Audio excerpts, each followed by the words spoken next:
Hello, good morning. Hopefully everything sounds good. I had to shut everything down last night because of the storm and unplug everything. And when I do that, Windows 10 likes to forget some of my settings and that kind of thing. So hopefully everything's fine. We're back on the old Super... Well, this is a Super Nintendo controller, but we're back on the Super Famicom. Because consarn it, I am going to finish Shin Megami Tensei, I hope today. Let's see.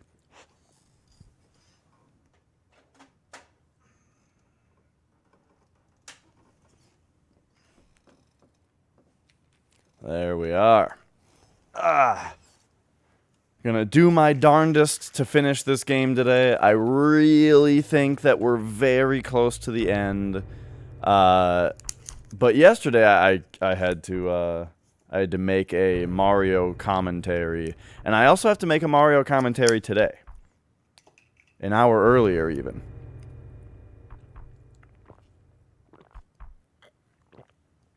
So, there's no time to waste. Level 77. Okay, so where we are at is we need to keep traveling. We need to travel up to the top floor of this area, and I have it all mapped out. So I've got it all mapped out, but I think only a fourth of it, because it's all full of spikes, which is why what I mean by I have it all mapped out is I have it written down because it's all full of spikes. And then, but there's an exit up there where we can access some other places. So we gotta check it out. What up, Rocket Science Sama?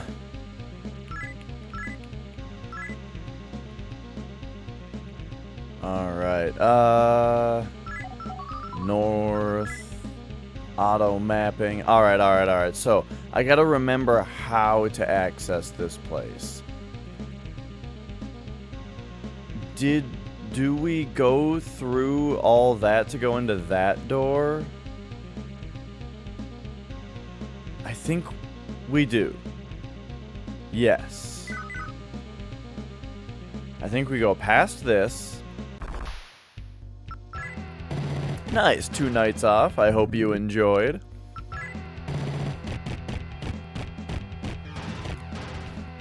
I've got my hair tied back because I'm freshly showered, and I don't want to deal with my hair going nuts as it dries, you know?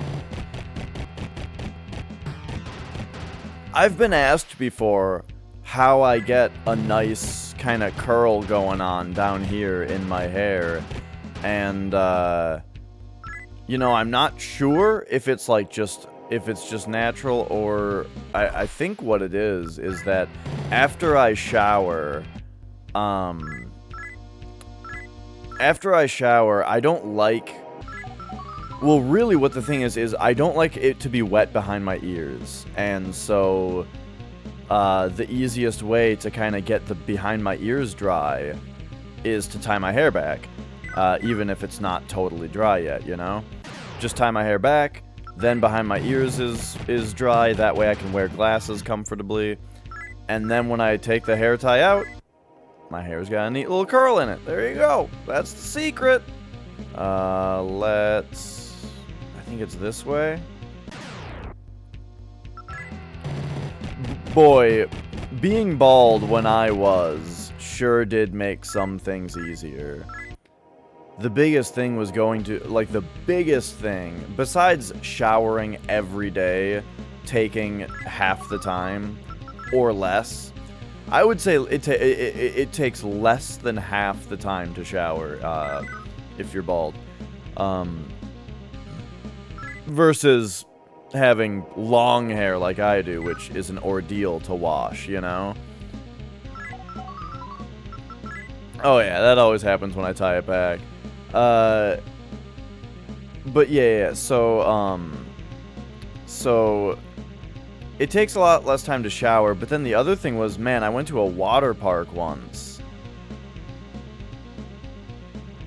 Oh, I just remembered the faster way to get over there. You take the, well, we're going this way this time.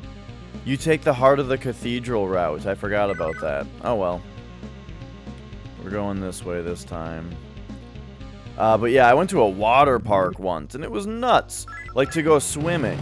To come up out of the water, and you just go over the top of your head, and all the water's gone off your head.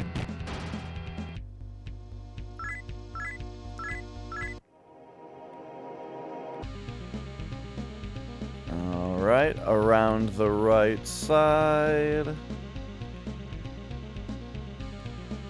Now, I think we still go right here, but let's double check. Yep, go right, and just, yeah, keep hugging that right wall. It brings you all the way there. Oh yeah, your hood stays up on your hoodie. One, like, general issue that I have with hoodies is that the hoods are always too small, which is another thing that's solved by buying a hoodie that's too big. Like, so that's been my thing lately, is that when I buy a hoodie nowadays, when I buy a hoodie, I purposefully buy a hoodie that's at least 2 sizes too big. Because, firstly, it makes the hoodie big and comfy. And secondly, the hood is big enough. 2XL, the last hoodie that I bought is a 2XL. And I'm tiny. But I do think that for me, the 2XL might be a tiny bit overkill. It might be a little too big. At least for a zip-up.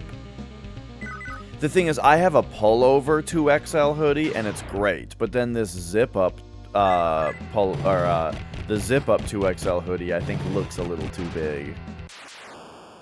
Yeah, I vastly prefer a pullover hoodie. Right, I like that the zipper doesn't go to shit, and I also like that if there's an image on the hoodie, it's much better to have it on the front on a pullover than to have it, like, on the back on a zip-up or tiny. Because it has to be on one side, or have a zip through it, or anything like that, right? All those things are bad. I so much prefer the pullover. Also, the one big,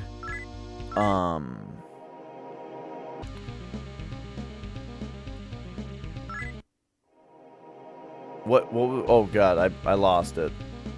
One big image on the front of a zipper hoodie would have a zipper through it. Did I say that? I don't know. Anyway, for all these reasons, and more,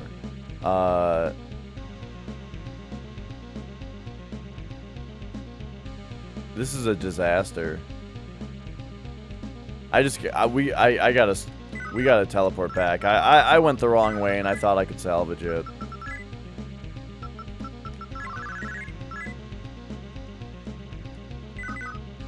The oversized hoodie accommodates more layers in the winter also. It does, yes. In my own home, though, I feel like you know, when I'm inside, I don't like wearing extra layers.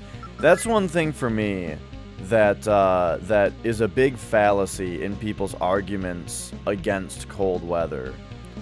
Or against hot weather.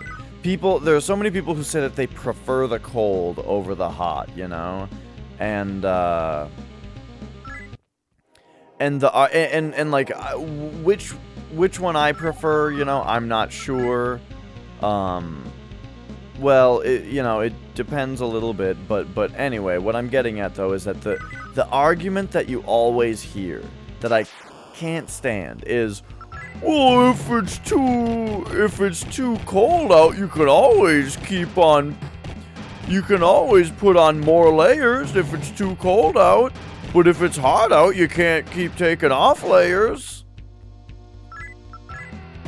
This argument is bullshit. You cannot keep putting on layers. For one thing, you can't put layers on your eyes and mouth. Like, there are parts of your body that you can't cover up. So, the cold always sucks on that part.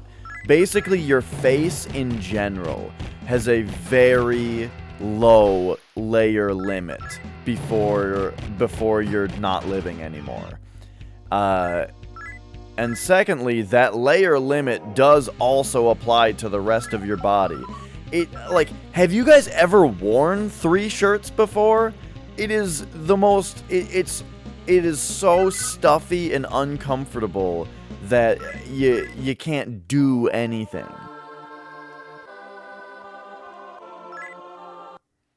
You ever try to play video games with gloves on? You know, like, it's just, yeah, or really, like, do much of anything with gloves on. You can't do it. So, anyway, the argument that you can always put on more layers, so cold weather is fine, is stupid. It's one of those arguments that, like, somebody would say as a joke, but then people would, like, someone would encourage you. Oh, that's a good point. And now everything's ruined. Anyway, I'm a hot weather kind of guy. I vastly prefer hot weather to cold weather. You know? I don't know. It's just great. Because what I like about it is that, what I like about hot weather is that, oh, it's time to go outside? Okay, put on my shoes and walk outdoors, you know? I really, really get kind of depressed in the winter. In the winter, when it's like, we want to go outside, okay, give me 10 minutes to, you know, make sure that I've got layers on myself, right? Like I'm properly dressed in the first place. And then also,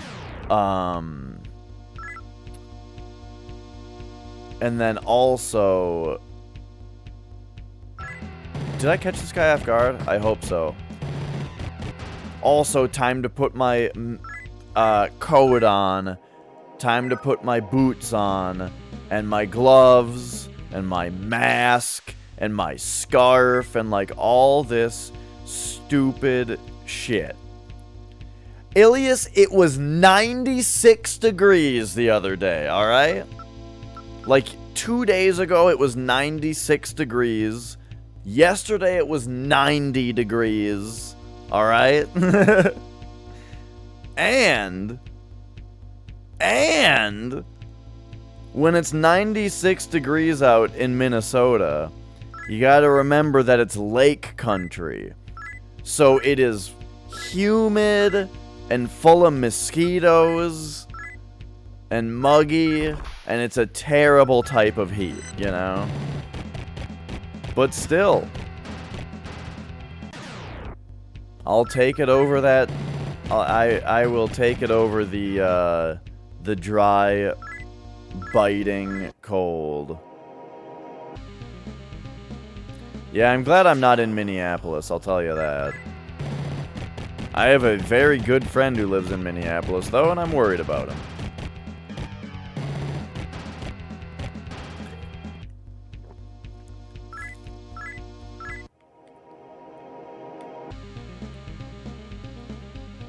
Alright. How's it going today, Ilias? It is good to see you. Alright, here we go.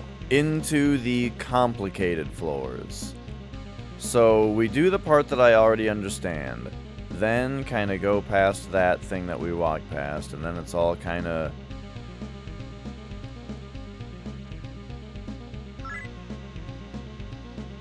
It's all kind of all that. I know my, I think my uncle, is able to screen print shirts. I wanted them to make me an Agalok shirt, because you can't buy Agalok shirts anymore.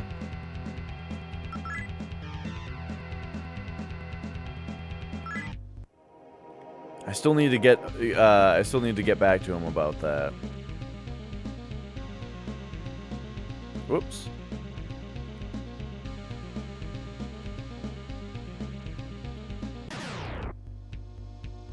Oh, look at all these guys. We caught them off guard, though. Look at that. Put them all to sleep.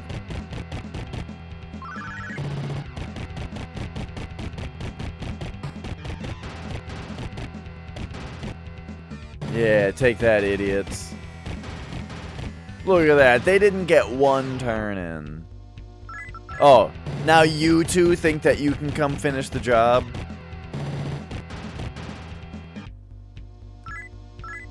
Yeah, continue off where your buddy, continue where your buddies left off at 0 damage to our party. And 0 MP that we used up in the process.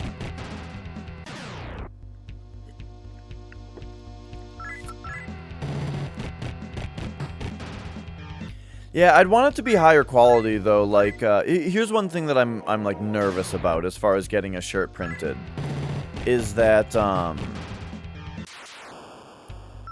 do you guys ever get like a shirt that's really, really, or you get, first of all, do you guys ever get a shirt that just falls apart? Like, I had a Doom shirt that the image just flaked off over time, you know? And to where it's barely a shirt anymore, or it barely has an image on it anymore.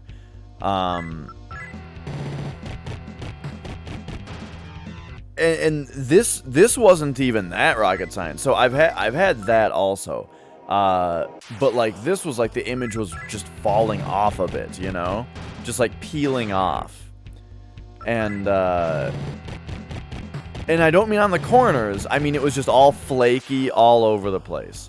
I could go get the shirt and show you. I still have it.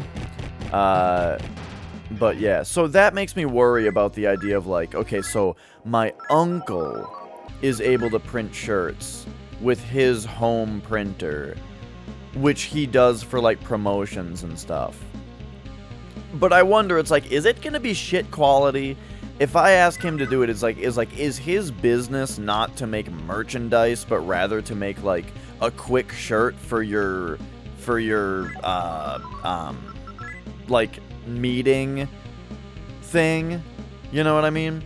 You know what I'm saying? Like a quick shirt for a promotional meeting at a company, right? No one's gonna, or like shirts for like at GameStop, right? We'd get like LA Noire shirts for when that game came out and that kind of thing. Not a shirt that you're gonna wear for the rest of your life, because on the back of it, it's got pre-order information and stupid shit on it, right? But it's a shirt that works for a little while. So I'm worried about, so I'm worried that like my uncle prints that kind of shirt. You know what I mean? Don't dry them in high heat. So I'm guessing that that might have been what happened to my other Doom shirt. And I do actually dry my shirts in low heat now. All of them. I don't know which ones are silk screened and which ones aren't, but I dry all of my shirts in low heat now. Just because of the experience I had with the one. And I dry them inside out because I imagine all of the high heat and like images rubbing on things is probably also not great. I guess it doesn't help it that much, but it helps a little bit probably. Okay, here's this floor. So we are going to, let's see, hug the right until we come to a door that's, like, directly in front of us.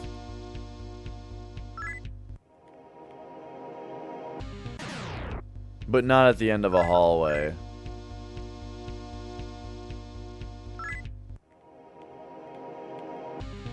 So, that means hug the right. Here's a door at the end of a hallway, but keep hugging the right.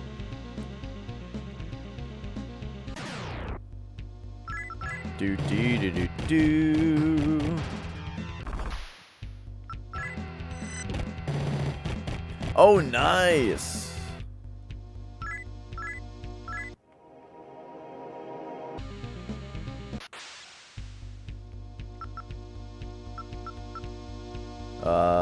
These are guys that I run away from.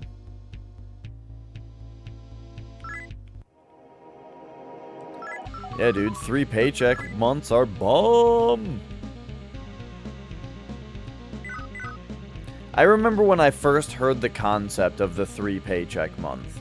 I had already had a job for like 4 years, you know? And then someone pointed out, it's a 3 paycheck month. And I'm like, what? What are you talking about? And then they showed me on the calendar, this week we get 3 paychecks. And I'm sitting there like in denial, you know, like, what? No, this doesn't make sense. I don't just get a whole paycheck extra. It's ridiculous.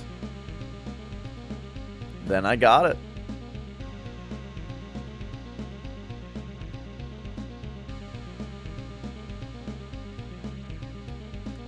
Oh, jeez.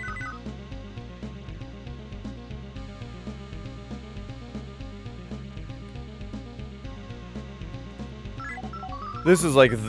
This is one of the most confusing floors. I think the next floor is actually more confusing, though.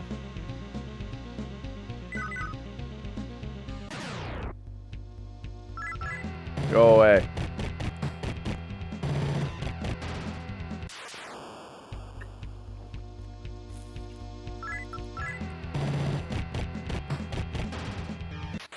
Do-do-do.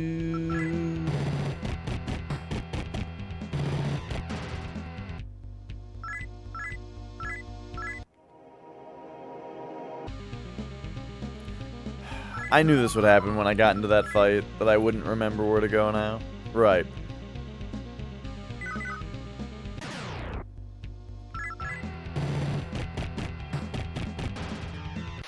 Do-do-do. Do-do-do-do.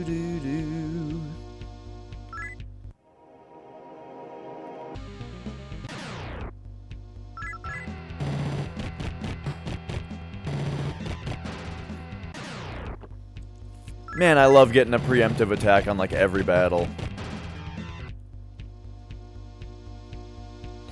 Question, is my mic making a weird sound today? Like, does the stream have a weird noise going on?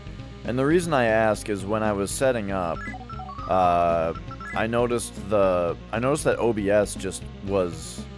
Okay, good. OBS just had a weird...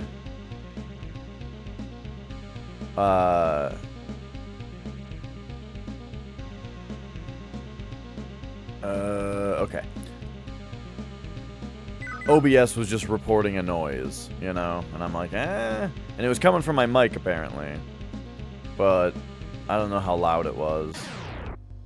And who knows, maybe it was just a mower outside and I wasn't paying attention. But you guys know what I mean about hot versus cold weather, where it's like, when it's hot out, you just put your shoes on and you go outside, you know? It doesn't feel like the planet is trying to kill you and you need to be, like, in shelter.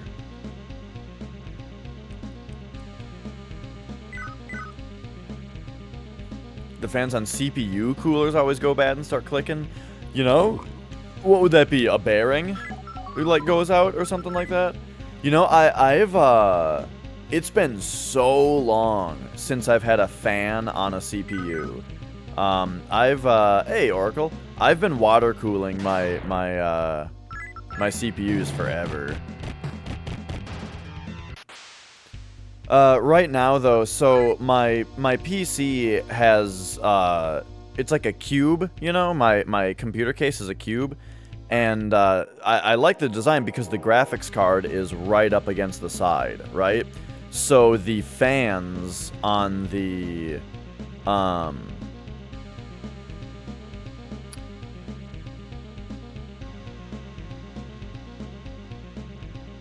GPU are like right up to the outside, you know? They have outside air access, which is great.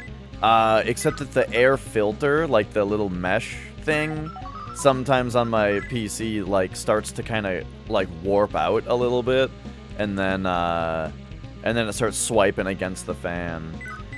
Had a GPU fan pop out. Oh, man, you should have seen my parents' computer. So, recently, my parents told me that their computer didn't work anymore, which I built for them. And I was like, oh, that's weird. I'll come over and check it out. And when you hit the power button on their PC, what would happen is it's like the fans would they would like, boop, and then like that's all they would do. Just a little, right? But then that's all it would do. And then you'd have to like unplug it and plug it back in order to get it to try again, right? Turned out what happened was I took the different I was like reseeding everything, you know, like, okay, I'm just gonna reseed everything because this might be like a short somewhere, right? And just make sure everything's seated correctly. So, you know, I took the RAM out, put it back in, took the graphics card out. Hang on a second. Looked at the graphics card. You know how graphics cards sit like upside down in a tower? You know what I mean? Where like the circuit board faces up and like the fancy stuff and the fan face down. This GPU had melted to the point where the fan was like drooping out of the bottom of it. And like all the plastic was like drooping down on it with the fan hanging down here. And I was like, mother and father, remember when I told you not to enclose this thing in a cabinet? But they're like, it's a computer and we have this and we're old people with my parents aren't really old people, but you know what I mean though, where to them it's like they've got this big fancy nice looking hardwood desk, you know? And it looks bad to have a computer on it, so the computer is like shut in the cabinet door. So yeah. So I took that GPU out and it fired right up, running on integrated graphics now, and it's doing fine.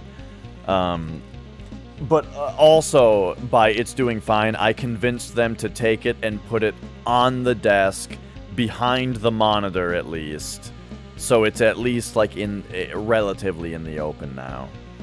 And yeah, okay, so as far as the planet trying to kill you,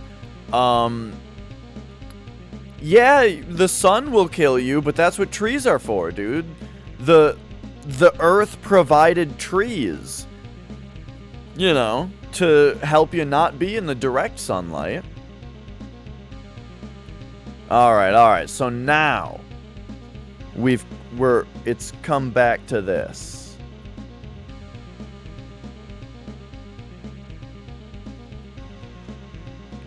Yeah. You do need a little bit of direct sunlight though, you know? Again, also, so going out in the cold doesn't do anything helpful for your body. Going out in the sun though, well, I guess there's sun in the winter as well, but not as much. Going out in the winter, you know, UV rays, I heard that this is how it works. UV rays, specifically, hit the cholesterol that's stored in your skin cells, and that turns into vitamin D.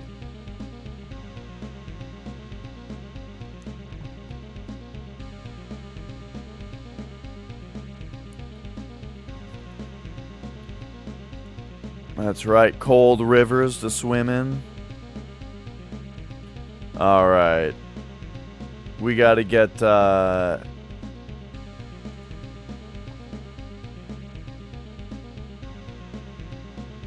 we got crotch cam back, except, real quick, allow me to just reset the settings because they messed up.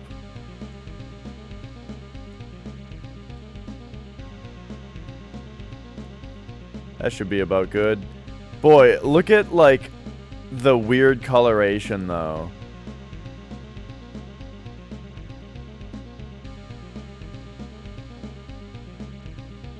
Those aren't the real colors. Anyway.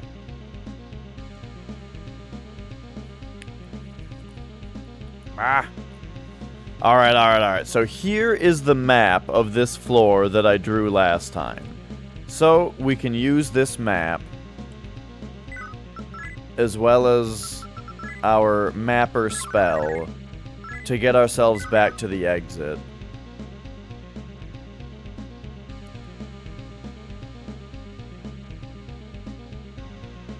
Alright, here it is.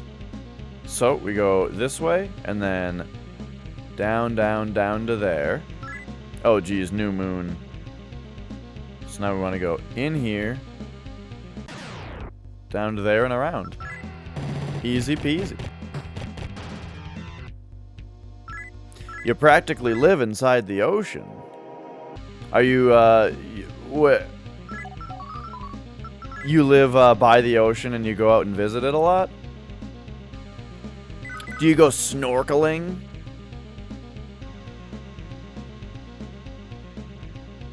Or do you just mean that you live somewhere where you're surrounded by ocean, but you can't go to the beach or can't do any of that stuff?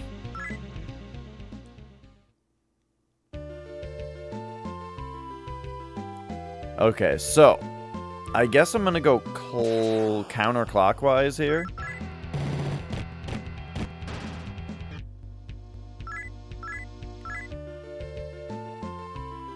Found a car once. I went on a Caribbean cruise with my parents. Oh, it makes so much sense. The other towers just put you in here. Nice. Okay, that significantly reduces the scope of our work today. So now we're coming in on the east.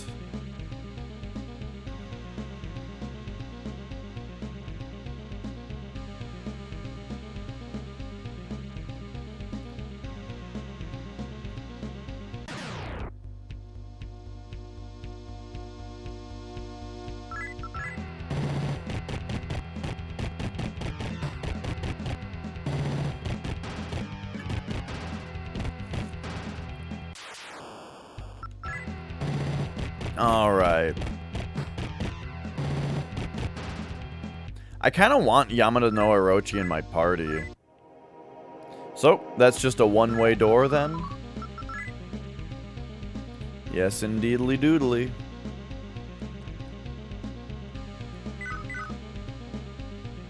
So, oh geez.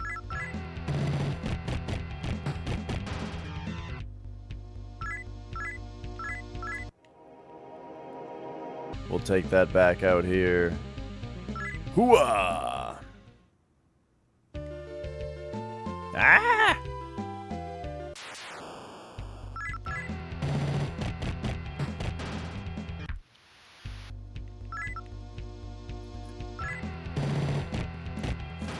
So yesterday I thought about booting up Slay the Spire to play. But then I realized, you know, I think, I'm not sure, but like, I suspect that the game has 4 characters in it. So it was hard for me to start it because I was like, man, this is a stream game.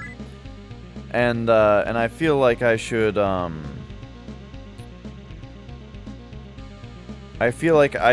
do my first run with this mysterious 4th character on stream. What kind of stair? We got stairs up here?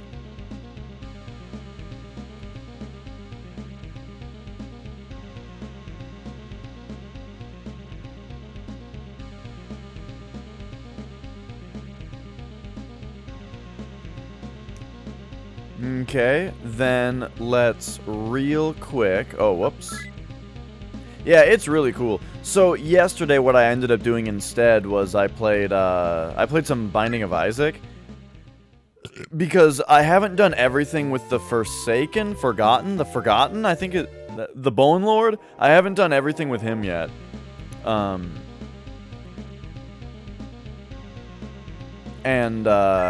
So what I ended up doing.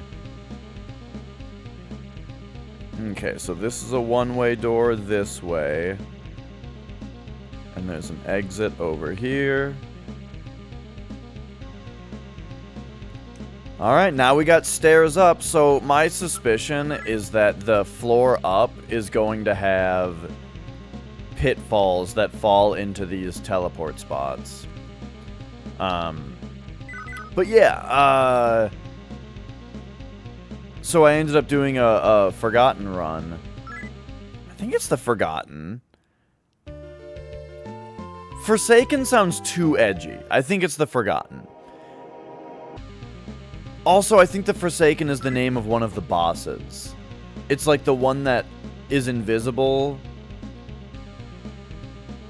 And then he like turns visible and shoots like a brimstone beam.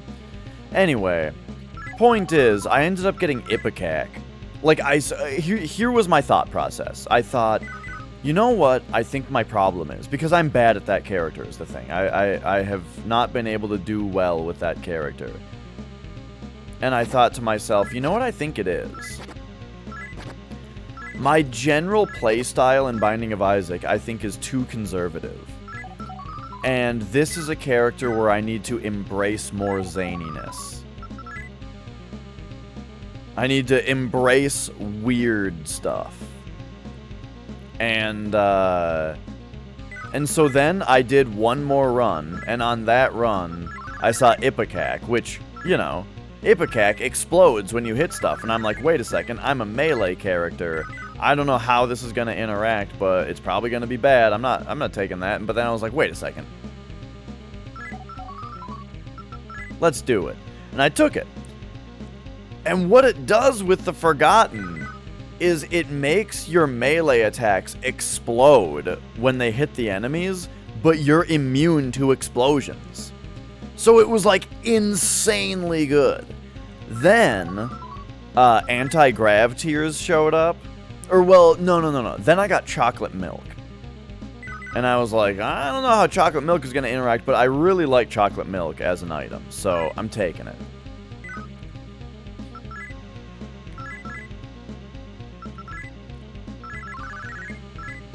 I like a poison trap more than a spike trap because it's a lot cheaper to post Moody than it is to Medea twice.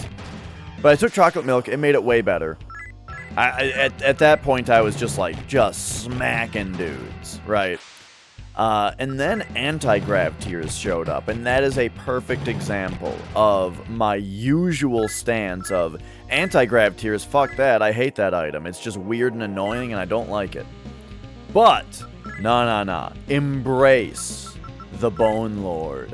And I took anti-grav tears, and it was, like, insanely good. It made it so that the arc for when you do a melee swing would stay in place for a little bit, and then it would move.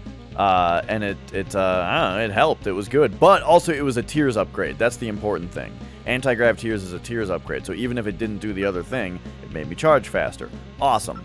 Anyway, point is, I ended up beating Boss Rush with, I ended up beating Boss Rush and Hush on that run with very little HP, because I wasn't really getting HP drops, and that was concerning me. But I was just such a beefcake that, like, it was one of those boss rushes where, you know how 2 bosses spawn at a time? Whichever one spawned on the right side was just instantly dead every time, you know? And then I would just go chase down the left one, whack him a couple times, then get back into position to just instantly murder whatever comes down on the right, you know? So, it was one of those. Hush was pretty hard, though.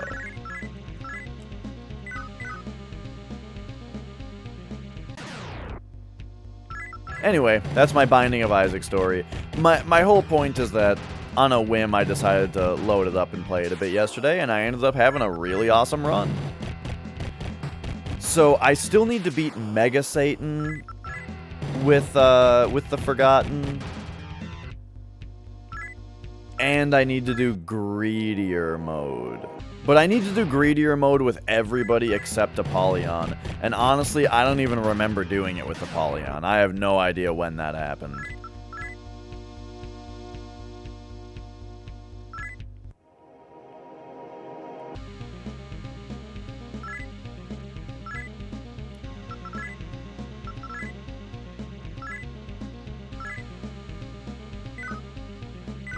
Alright. So have you guys seen Ed McMillan's new card game that he's coming out with called Tapeworm? I think it looks very fun, and I did the Kickstarter for it because it seems like a fun game that I can play with my family and including the kids. Because that's one thing, is that so I spend a lot of time with family and with my niece and nephew, you know. But one thing about niece and nephew time is that a lot of the time we want to play like a card game, but like the kids want to play the game with the adults, you know, but the kids aren't. I mean, what's a nice way to just say the kids are like too stupid to like do a game properly, you know what I mean? Like, I'm not saying that the kids are below average for their age. Nah, in fact, I think that these kids are very bright. But they're still kids. I am gonna kick their ass at every card game every time. You know what I mean? And so it ends up making the game take forever. You know, because they don't. You know, it's like every time that it gets to their turn in the card game, it's an ordeal because you need to re-explain rules and all that kind of stuff. You know what I mean?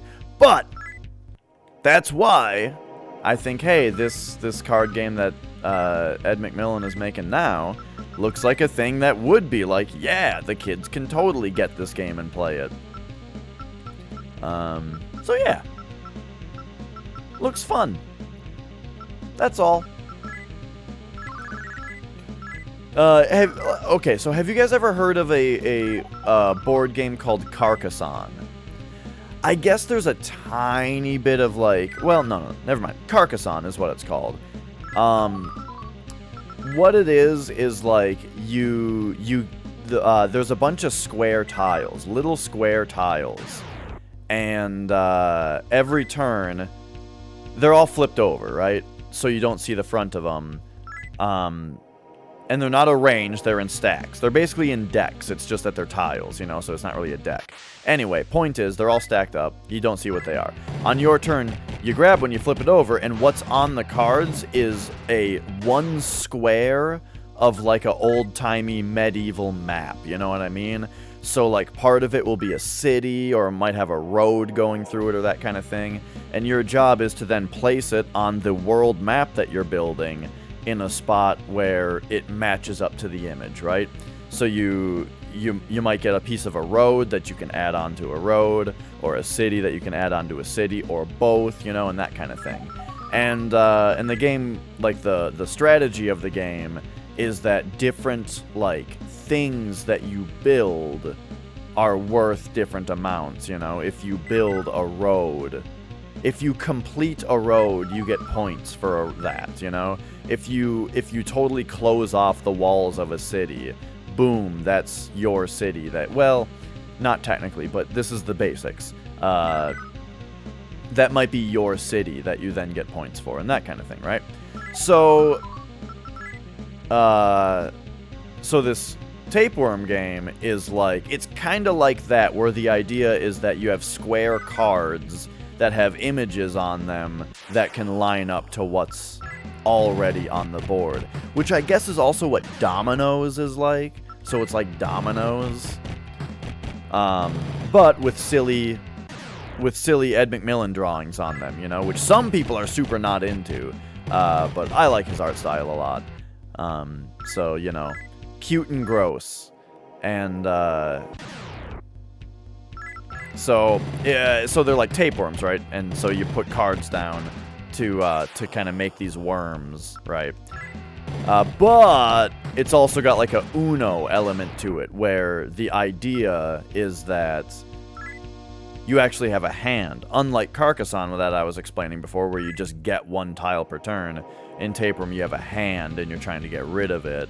And then the cards not only have these Tapeworm images on them, but they also have like abilities on them that do Uno style things like reversing and skipping and that kind of stuff. And yeah, it just sounds like a really cool, fun game.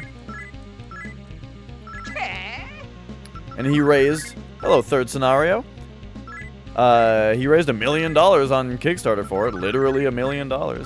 I'm really sad that I snoozed on it, though. So, one of the tiers for the Kickstarter was to get a custom, unique, hand-drawn card from Ed that is you as a tapeworm. And man, I wish I had gotten in early enough to get that one, because that sounds really funny.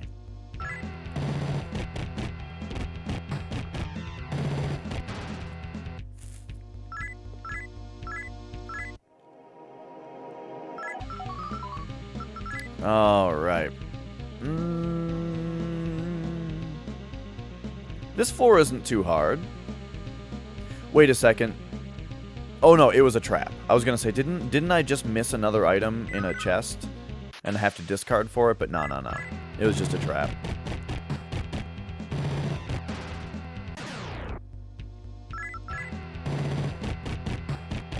Still waiting for the pitfall on this floor, though, that sends me down to the teleportation cycle down there.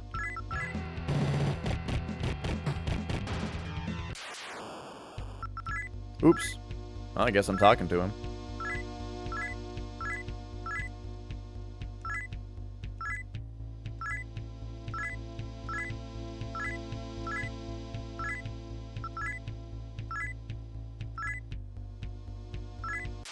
Okay, so I can get this guy on the team pretty easily.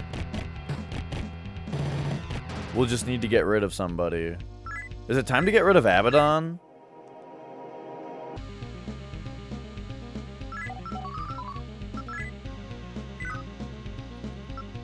Let's take a look. Who do we get rid of? Or Succubus? Because Abaddon is better to actually use. I'm getting rid of Succubus. Hopefully I don't regret that later. I just want to see what this guy's like. Big snake, bro. Oh, he's probably law-aligned, though. Dang it. I didn't think about that. He's probably law-aligned because he's in this part of the cathedral. Oh, well. I mean, the only reason that I like having Succubus around is so that I don't have to fight him. It's not like I'm using him.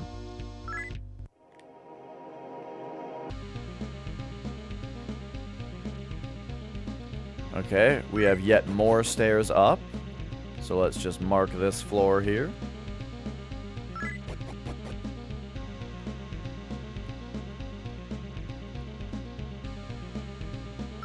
You know, it is interesting playing like a card game with kids because it's like they have zero concept of like strategy, where it's like they understand the rules, you know? So they think that it's like, okay, so on my turn I have these cards and this is the board state, which means that I am technically allowed to make this play, which means I'm going to. You know what I mean? Like I was teaching my cousin to play Magic, or not my cousin, my nephew to play Magic, you know? And it's very interesting because like he's bright, you know? He's bright enough to where he understood the rules. He understood the concept of like tapping creatures to attack, then they can't block. You know, attack or fucking fuck. He understood the concept of like, you know, power versus toughness and how the interactions work, you know, and that kind of thing. He understands one land per turn and tapping lands to produce mana to cast spells. He understands the rules, you know? But when it comes to like, okay, it's your attack phase, he's got zero concept of how to decide whether to attack. You know what I mean?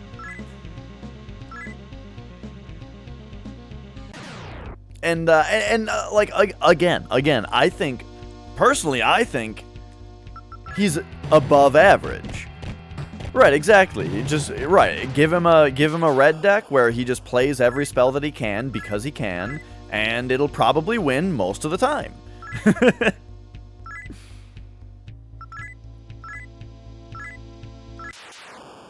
Oh, he got bored of me.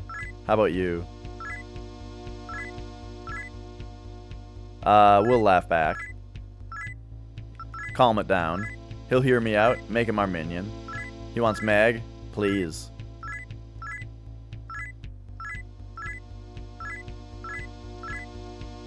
We can give him whatever he wants. Nice. Alright, let's see what this guy's all about. Whoa. Oh, Haridi's dying, right. 1/5. Oh, he is Chaos. And he's got 115 attack power. I think that that's the... I think that this would be my weakest guy if I took him. He's not super special. But now we know.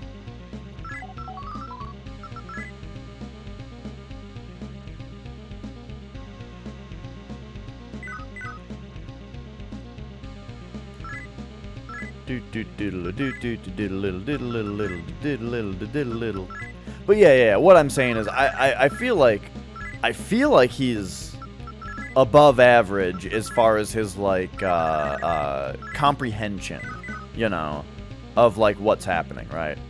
But it's just funny to see like this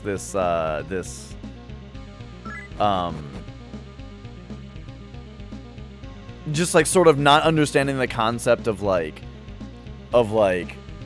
the decision aspect, you know what I mean?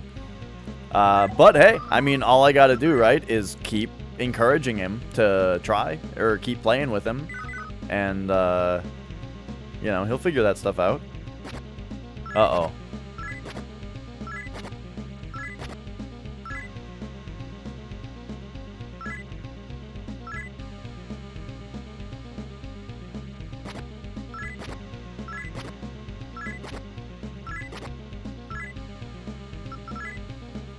So,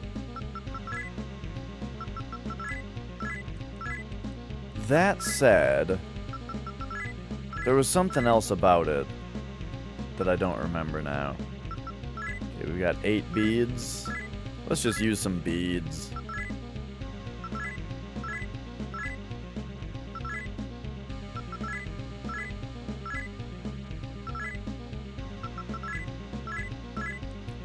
And you know what? While Haridi is dead, I might as well use Snake, bro. Or wait, isn't Abaddon better?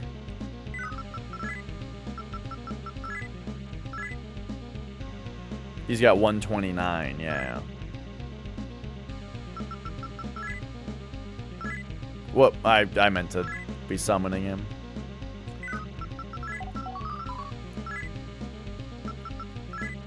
But yeah, I mean, Magic is a tough game, strategically.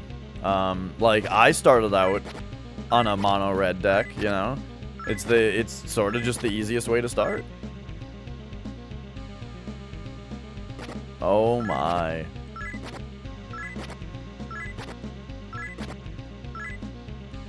I think we're gonna have to be powering through a lot of bullshit here, it seems.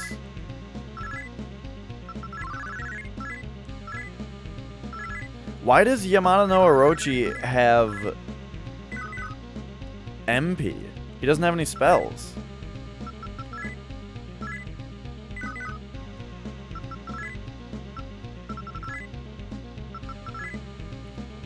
He has Bite and Crush. Neither of those are spells.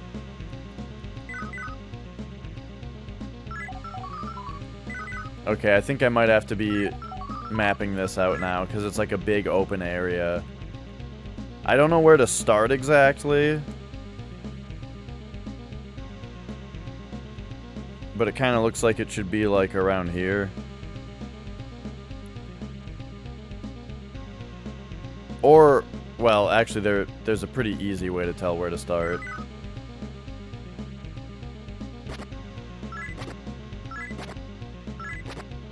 Don't do this to me. You don't gotta tell me about every one of them.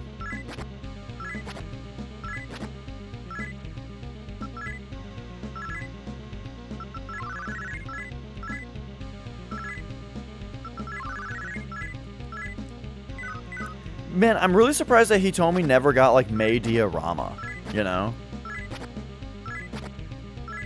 The fact that the only heal spell is still just a regular Mei Dia is kind of weird to me.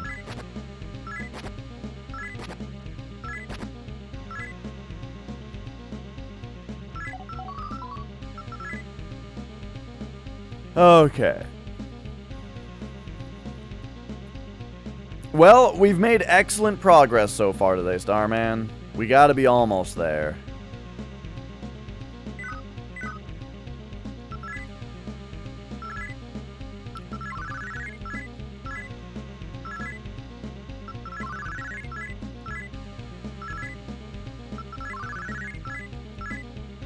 But today we've got to bust out the mapping again.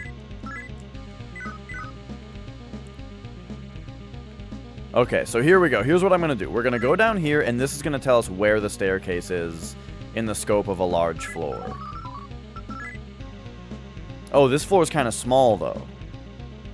But it's 2 left of here.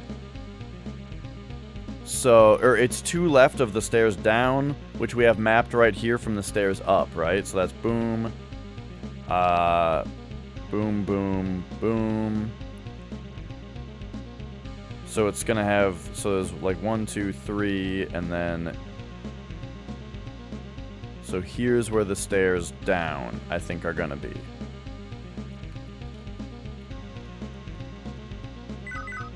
So that's where we will start out.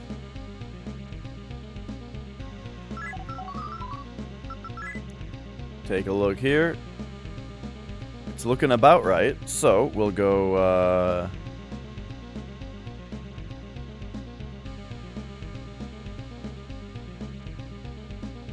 go like that.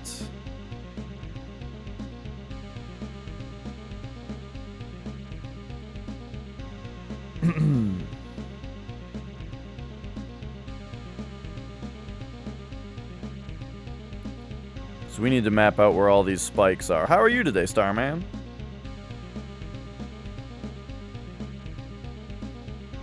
Yeah, I think, I've seen Medea Rahan. I just mean, I'm surprised that Hitomi didn't learn it. Okay, so I'm pretty sure this was spikes, and this was spikes. And then we got, going over here, going up here. And we had spikes, spikes.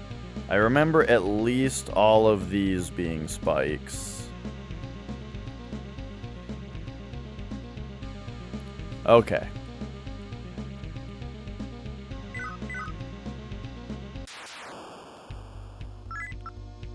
So now, I guess I'll put a dot where there are no spikes. Where there are confirmed no spikes, there will be a dot. Because the other reason for a dot is the fact that, there's a lot of spots here that have no walls around them, and if there's no walls, then there's nothing to draw on the paper that suggests that I've been to that square, you know what I mean? Like, usually you draw the walls, and then you know that you've been to that square because you drew the walls for it. Okay, I think over here there were no spikes, right. Well, spikes there, though. I feel like there's got to be a path through that is spikeless, right? So I feel like this means that we're on the wrong path. Uh-oh. If I escape away from this, will it put me onto the spikes for more damage? No. The spikes don't go off when you do that. Okay. Alright, no spikes here. Forward. Spikes here.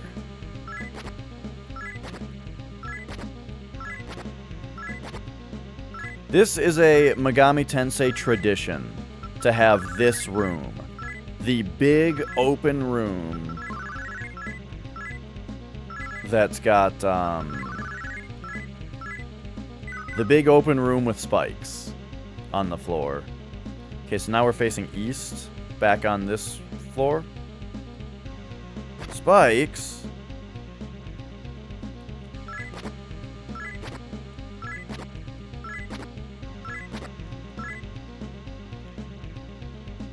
Okay, so back to safety, back south, so we go east from here. What? There's spikes in every direction.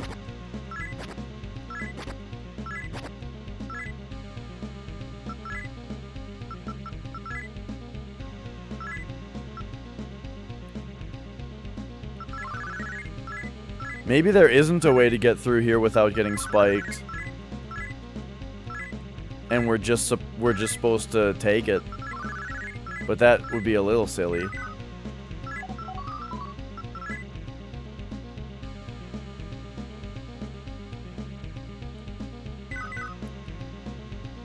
Let's see. Spikes here.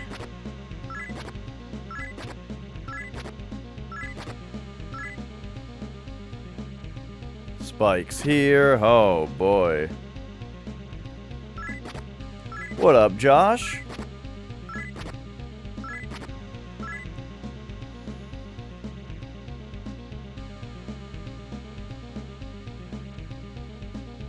Oh.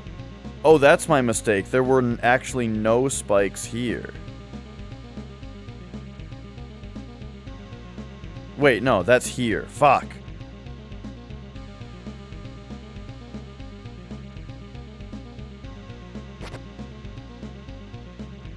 But there are spikes here? Oh, jeez. Well, right. I figure she doesn't learn it because her intelligence and Meg are maxed, so I think she's done learning spells. Unless spells are both level and stat-based, or maybe just level-based, I'm not sure. But yeah.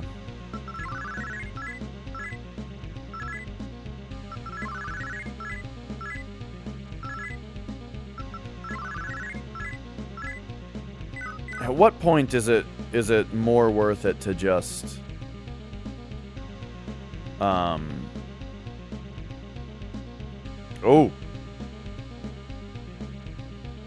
Okay, there's got to be a safe path. But this is spikes indeed.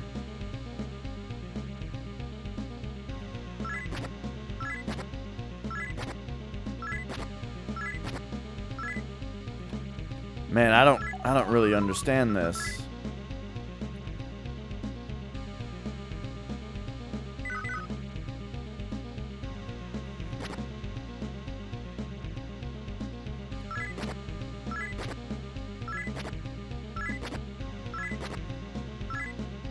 Okay, east.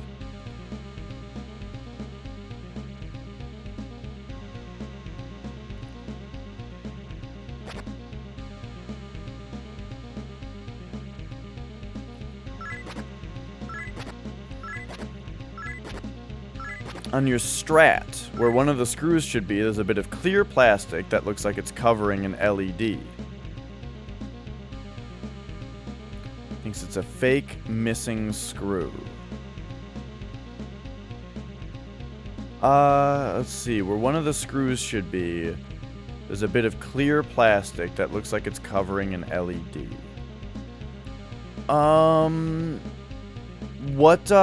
Yeah. What system did you, what system is this for?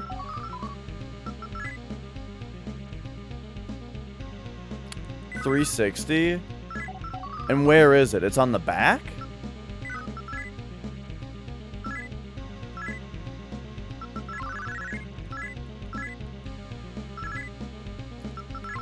What up, Crab?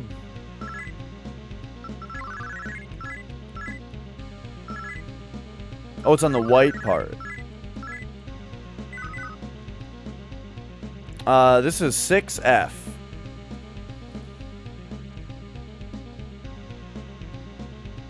I'm trying to think for a second.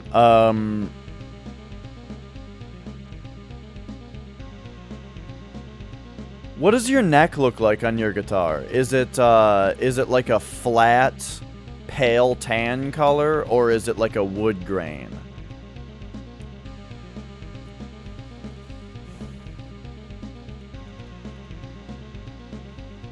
Hang on, I need to investigate. It looks like wood grain? Yo, dude, that's a Rock Band 2 guitar.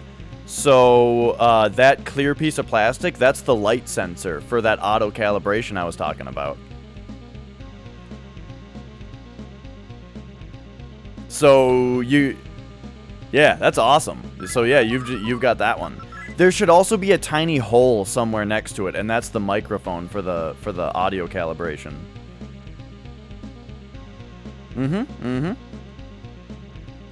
My pleasure. I have a lot of useless rhythm game knowledge that I would love to be of service with.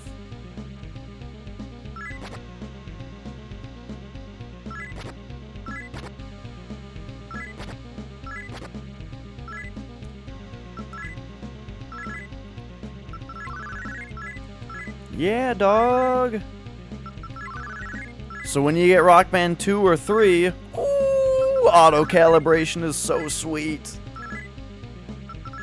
It's like the best idea for a feature ever, and was perfectly implemented.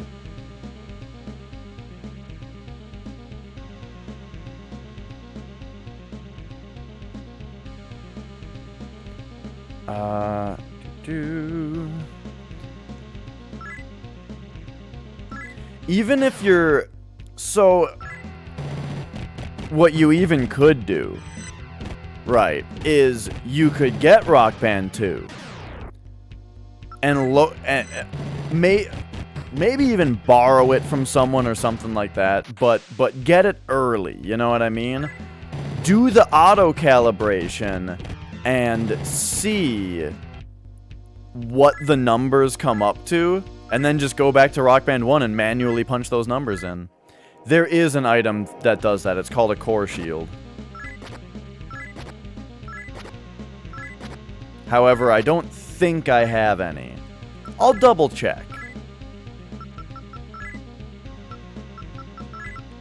Nope, I don't have any right now.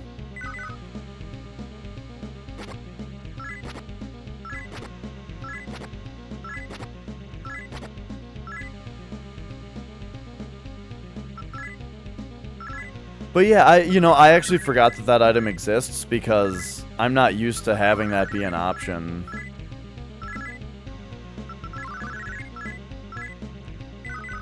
I'm used to traversing these floors this way.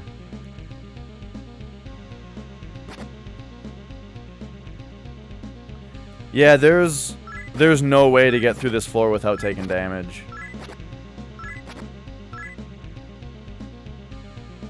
Yeah, if the neck is just a pale tan non-wood grain, but it's the black, the black Strat with the white pickguard and stuff, that's the Rock Band 1 guitar.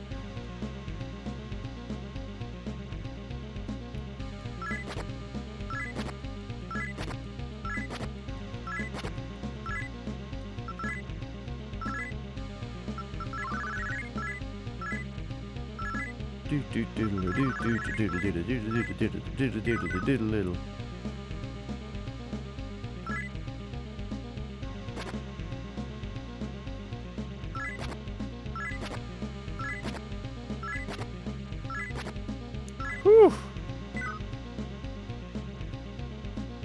Okay. How about right here? Oh my god. They're everywhere. Oh. You like Telecasters? You know, I don't really know what a Telecaster looks like, I don't think. Not off the top of my head.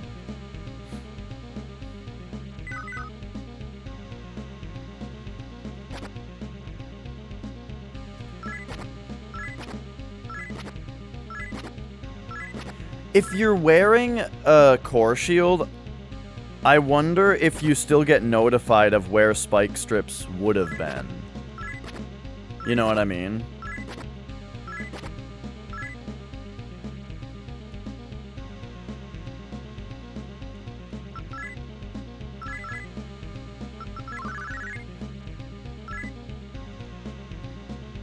Oh, yeah.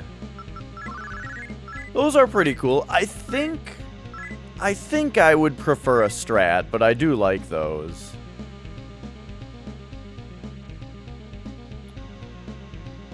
That's an interesting shape though, cause like it looks like it looks really hard to use those top frets, you know, cause there's no cutout for them. which kind of seems like the main difference.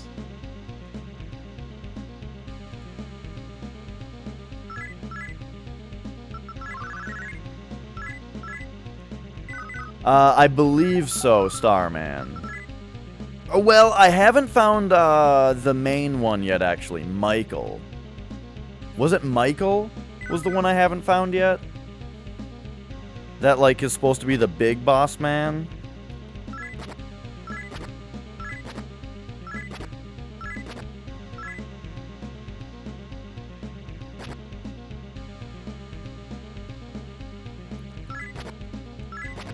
But yeah, I do like how they look. My favorite guitar body, by far, is the Explorer. Which I had never seen until Guitar Hero 2. It was Guitar Hero 2 that I played, where that was one of the guitars you could buy. And I was like, what is this? Explorer? This looks so cool! And then, ever since then, I've been an Explorer boy. And then Guitar Hero 2 came out for Xbox 360, and the 360 version of the game had an Explorer controller, and I was so jealous. Yeah, dude. Hang on, let me...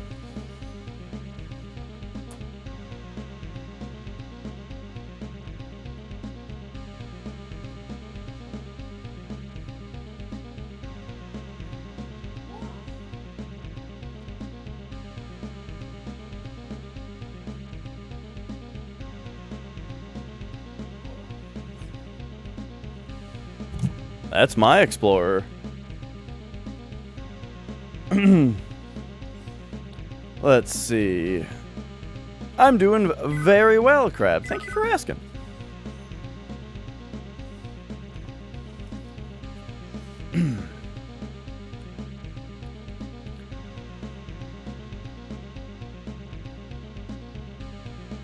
Okay, we've got a room here with the treasure in it.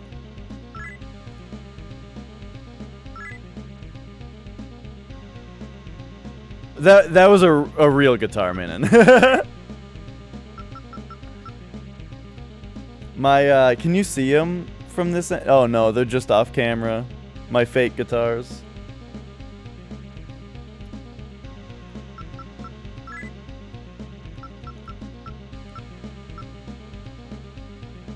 That's true, you can use it with Rocksmith. Oh wait, I'm here to discard an item. Miragi Stone, get that out of here. Don't I also have like a Bufu Stone? Oh, I just passed it.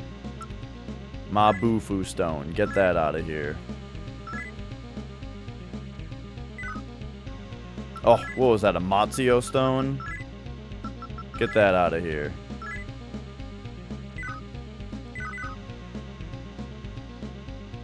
Ah, yeah, yeah. There were super fancy Guitar Hero guitars.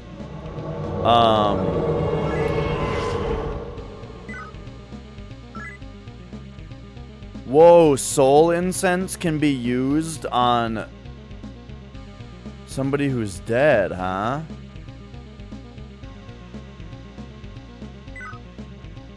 I see, I see.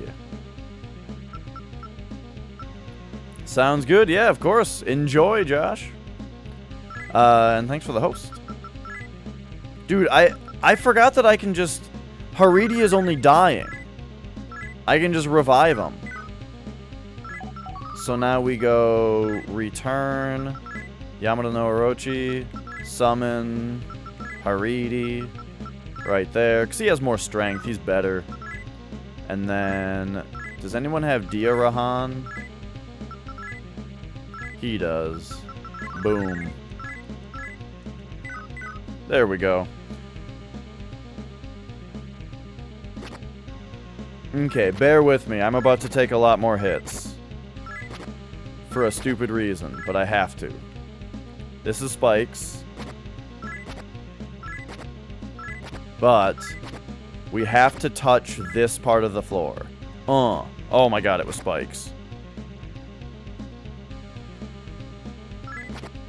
But like I had to get it marked on the map, you know?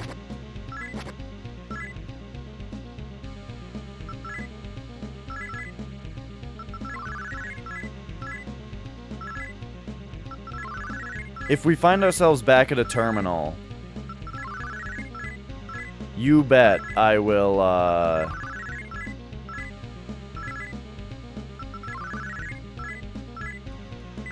try to get us a core shield. Okay, so now 1 spikes.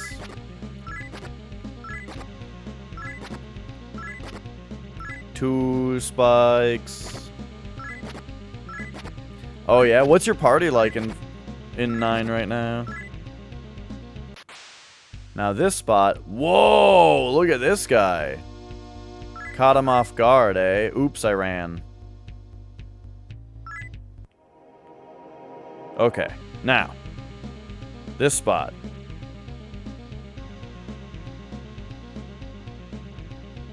Safe. This spot. Spikes.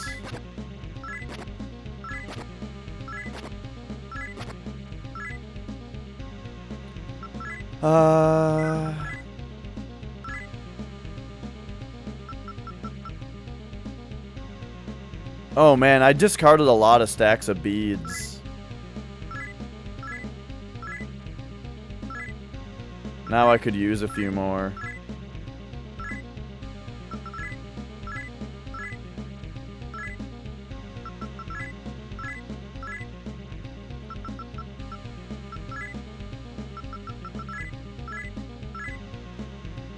Oh, I didn't mean to use one on Hitomi actually, because she can be perfectly healed by a life stone.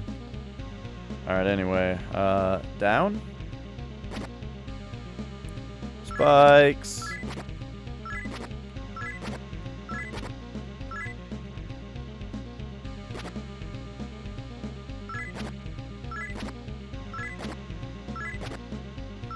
I'm pretty disappointed that you can't get through this floor without getting hit.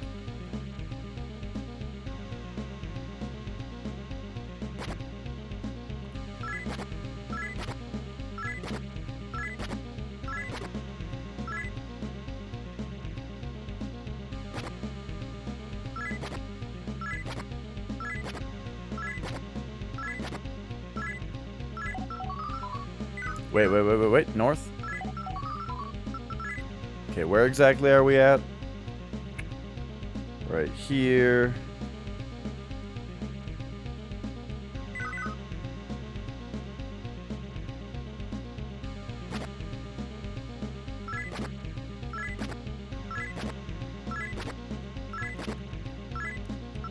Okay.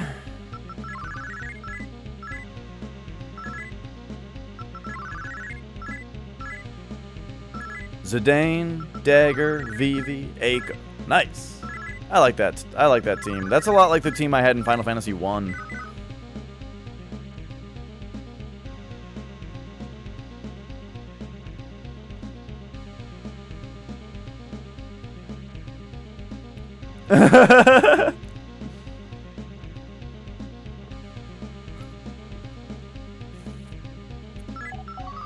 We seriously need to talk. Okay, what is it? We seriously need to talk.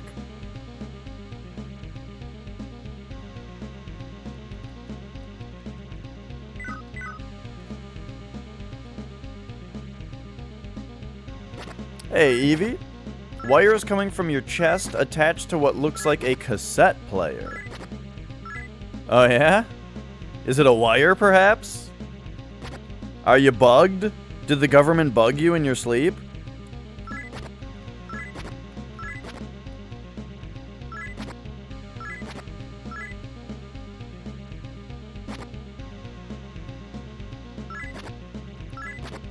Alright, so here we go. We just want to turn left now. And experience more spikes.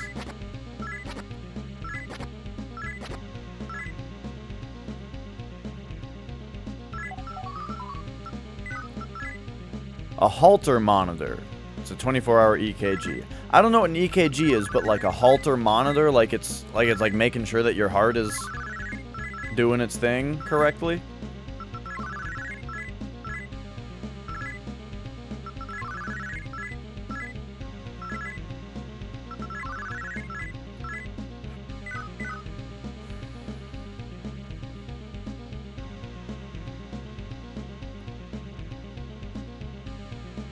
Wow, 2 spikeless squares in a row. Oh. It wasn't meant to last. This wasn't meant to last. This is for right now. This wasn't meant to last. This is for right now.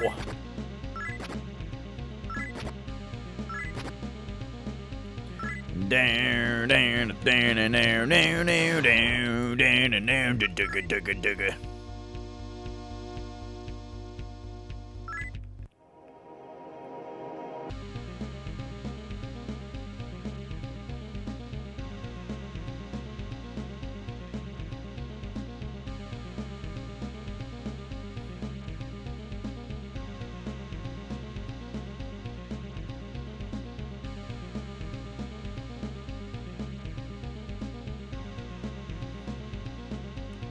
We did it.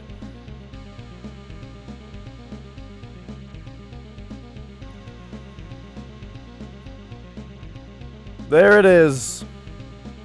We got him. Oh, wait, let's do this. Ladies and gentlemen. Please autofocus, camera. You can do it. Look at all the light. There it goes. Look at that. There is no way to get through without taking, let's see, 1, 2... How few spikes can you take to get through this?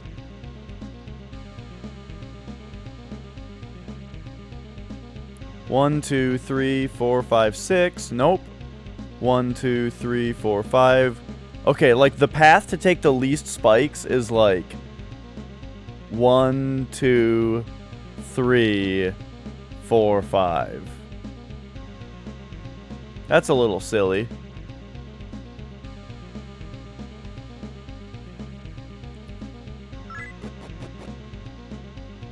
But hey, here we are now.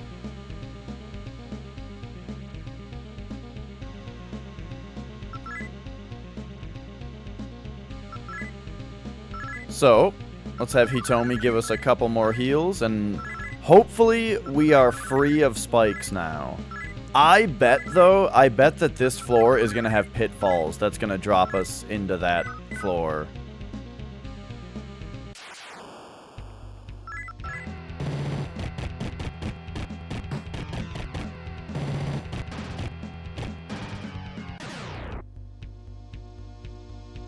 Ooh, Oberon. Let's see what his deal is.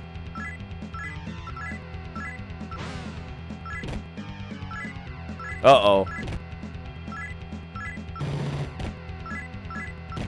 Or wait, no. Bliss is different from, Charm. Charm is like they're enthralled or something like that.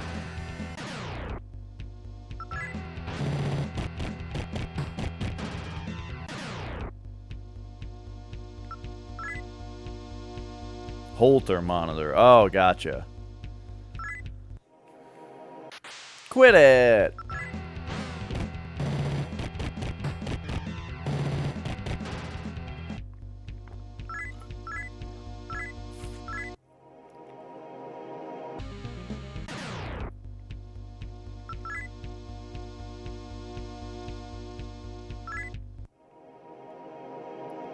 Doop-de-doo. Alright, you know, no spikes yet. But a high encounter rate. It beeped for the first 5 minutes. Oh, jeez. I guess for a little bit it needs to be, like, figuring out what the regular pattern is supposed to be, right? Or something? I don't know. I don't know anything about this stuff.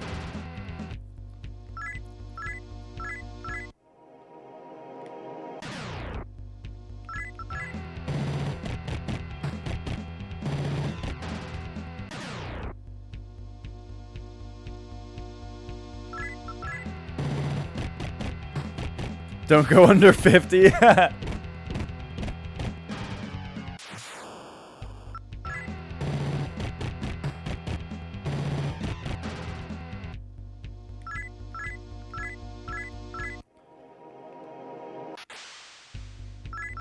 Well, there might be a lot of encounters here, but I am at least glad to be out of Spike Zone.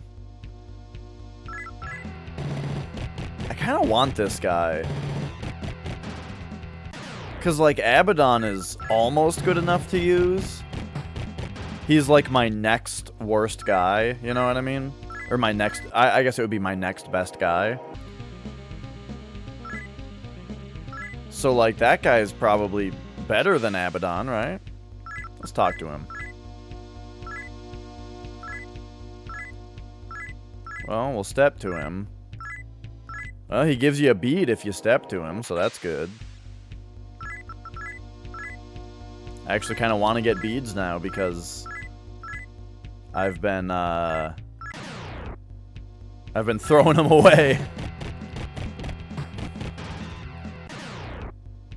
I've been tying them to a string and shoving them up my ass. So now we need some to use for healing.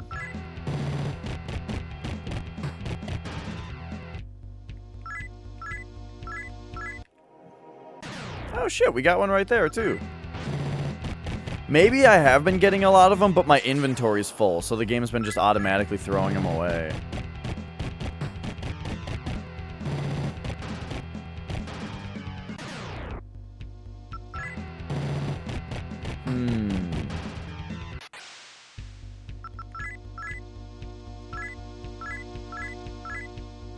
Yeah, he just goes right into intimidation.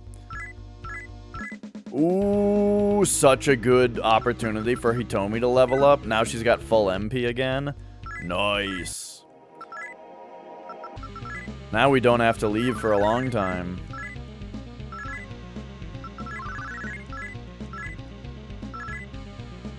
Do them heals.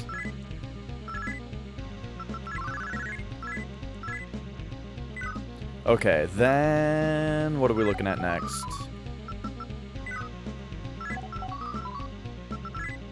Check out this for a second. Okay, yep. And then I want to make sure that I have room for these beads to come into my inventory. So let's discard. I haven't tried these bullets of light yet, but like, how could they be as good as the nerve bullets? Let's just get rid of this rosary that we just picked up, whatever.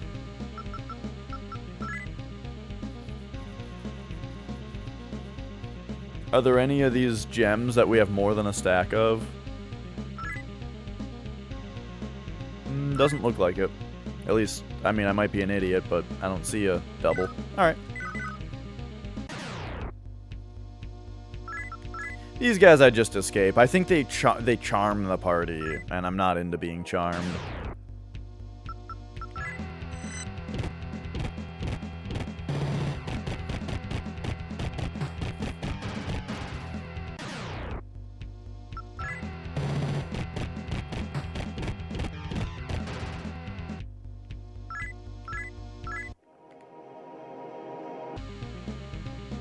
Alright. Pendragon. Isn't a Pendragon like the name of a flower or something?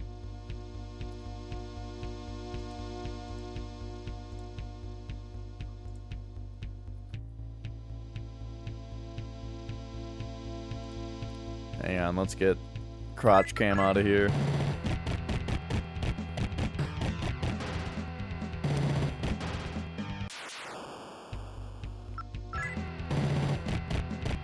I'm just noticing something. How am I only noticing this now? That this is like way off center. Is that better? No, now it's too far left. Why does it snap right there? What up, L?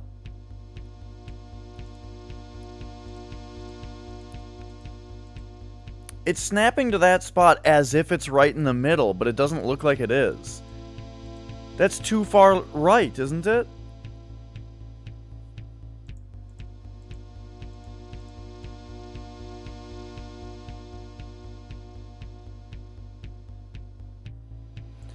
Playing in English on console. So, how that works is, do you know who Voltar is? as far as like the retro gaming community goes.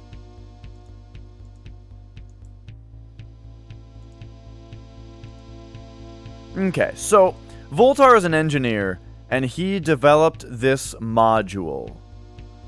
He developed a little module that if you take a patched ROM and write it to a little NAND flash chip, you can solder that chip, surface mount solder that chip to his module, and then solder the module to the back of the ROM chip of the cartridge, and then the system will access that patched ROM when it tries to access the cartridge ROM. So that's what it is. So this is my Shin Megami Tensei cartridge with the modules on it. So, and it's my original ROM also. So there's no, you only have to download a patch, you know? You don't have to download ROMs or anything. So, because I have a little cartridge slot thing. It's like a little circuit board with a USB out on it and a bunch of cartridge slots on it. So I use that to rip the ROM from my cartridge onto my PC, write the patch to it on the PC, write the patched ROM to these little chips, solder the chips on there, boom. That's how it works. All because of wonderful, wonderful people in the retro gaming community who are a lot smarter than I. It works with most cartridges. I think that there are some games that have really weird stuff to the way that they're written, where they're incompatible, but I'm not sure.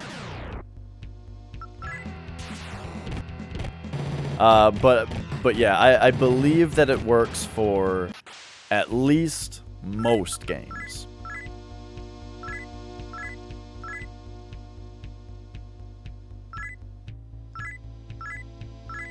Oh, hey, he's talking a little bit more today.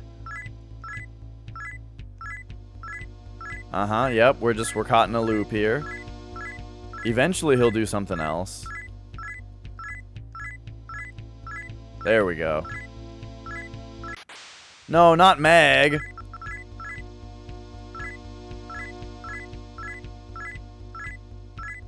What if we ignore him? Then he taunts us. So we laugh. Okay, ignore. And then he gets mad. Alright, whatever. Fuck you.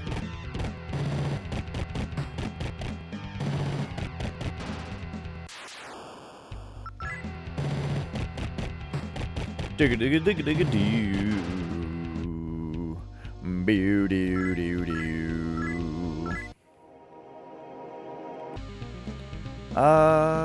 In here?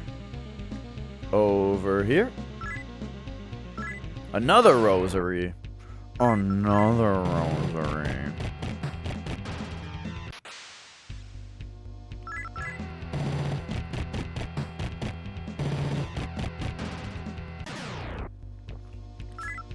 Alright. We're cruising today. I feel like we're making great progress. I hope whatever you guys have going on, you're making great progress in that as well. I hope everybody is doing alright.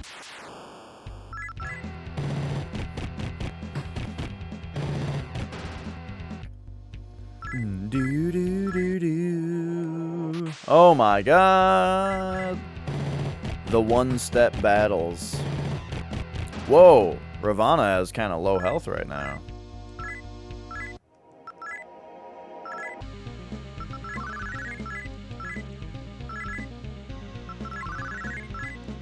Do a couple Maydias here. Maybe one more. But then do like a Diorama. Diorama Ravana.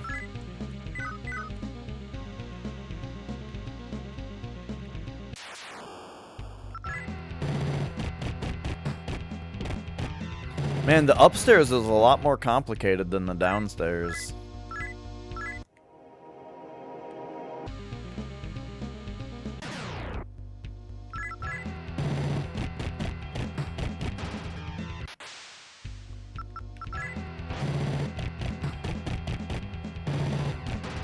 I'm still waiting for something to send us back down to that one floor that had all the teleport spots.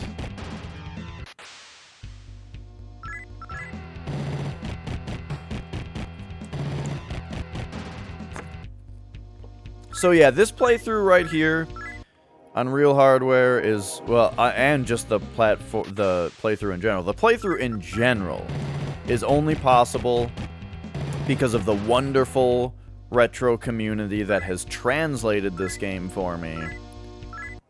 And, yeah, just done the English translation for free, just as a hobby, just as a service to mankind.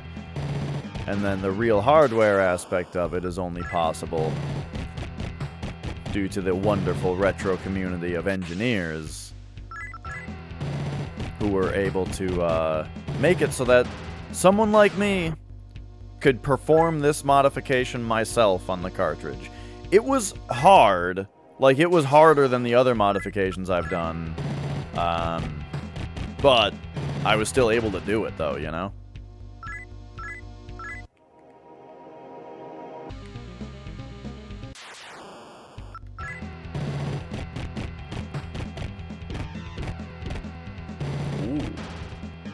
And yeah, so once we're done with this game and I'm playing through Final Fantasy X, I'm probably going to be doing this same mod for Shin Megami Tensei 2 to get that one translated.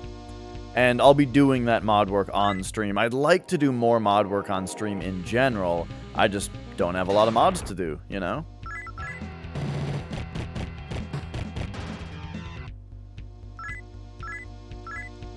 That's why I keep offering to modify people's systems for them.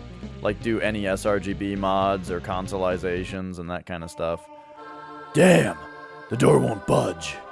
Now what should I do? Do I lack the power to open it? Oh, hey, Dash. So you've made it here too, eh? As you can see, we've pretty much hit a dead end.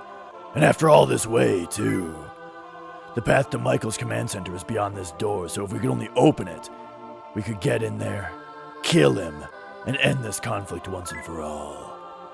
Oh, you've got the devil ring. Let me borrow that for a second. That might be just what we need. Flex put on the devil ring. Oh wow, this is incredible. I can feel the power surging through my veins. Oh, did you see that? I opened that fucker with one hand. This is fantastic. I feel so strong. It's as if I've tapped into an unlimited well of power. I have enough power to do whatever I want. This is great. Oh, now nobody can beat me. My power is virtually unlimited. Ooh, I'm even more powerful than God. I can do anything. What's this? Wait a minute now. My body. The power won't stop. It's too much. My body won't. Ah!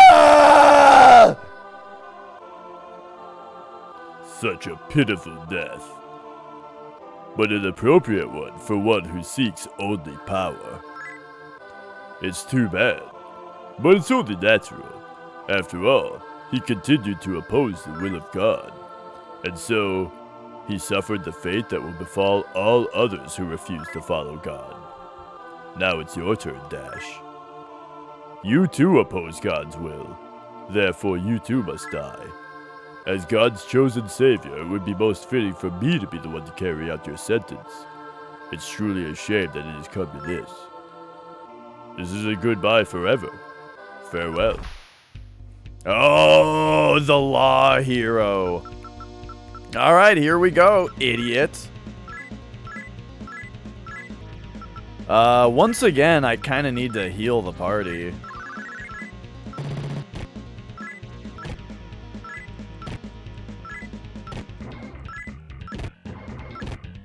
Ooh. And once again, I'm finding myself with a lack of, buffs. Oh, jeez. He's using instant kill attacks. That is potentially a big problem.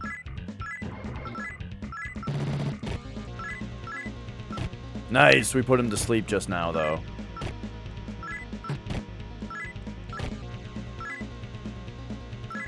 So hopefully he stays asleep. I'm gonna have Ravana start doing Diarahans so that Hitomi can keep using her gun to try to keep him asleep.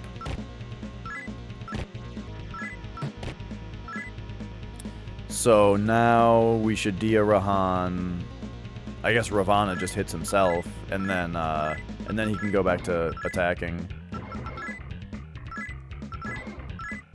Because after that, everybody's pretty much got full health.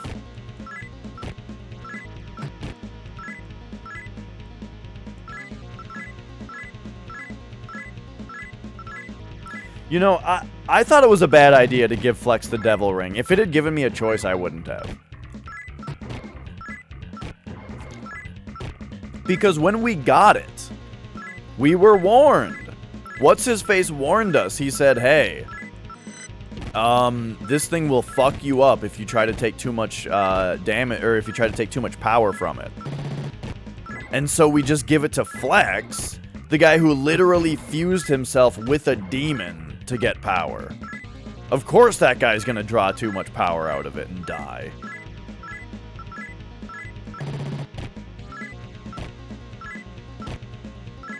I'm a little bothered by the fact that we left one thing behind.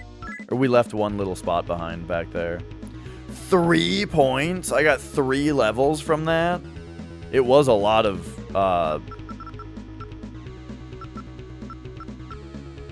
3 points of vitality still won't increase our HP, though. Let's go all into luck. We're almost maxed out on luck.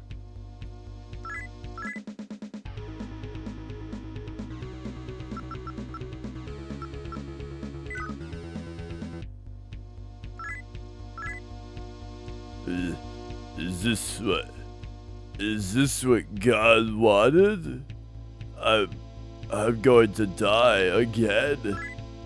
Wasn't I to be God's chosen one? One who offered us everything? So that's it? Now I see. I was nothing but a sacrifice.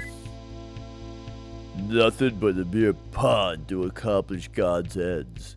To be discarded at any time. Not yet. Yeah.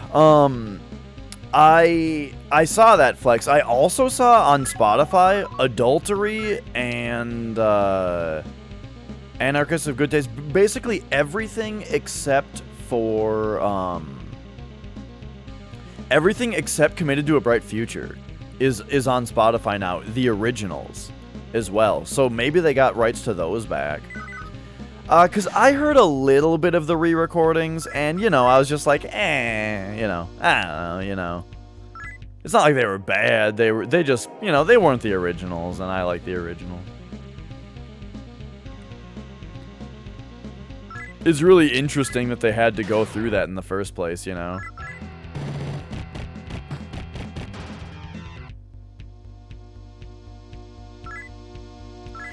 Yeah, that was sort of a big part of it. You know, a lot of stuff was changed to make it less heavy in certain spots, you know, I feel like.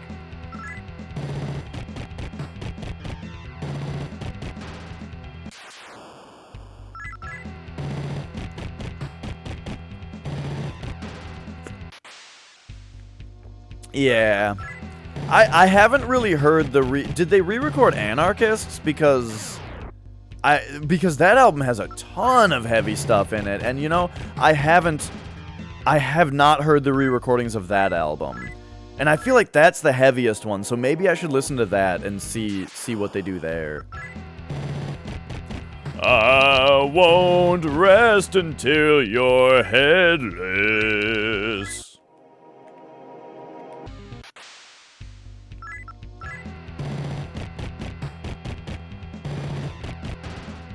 Flex just died in the game. Did you see that?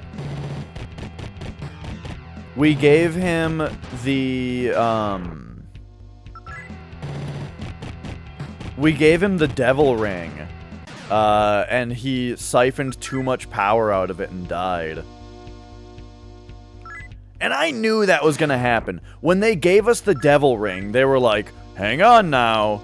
You get power out of it, but don't get too much power out of it or it'll be bad.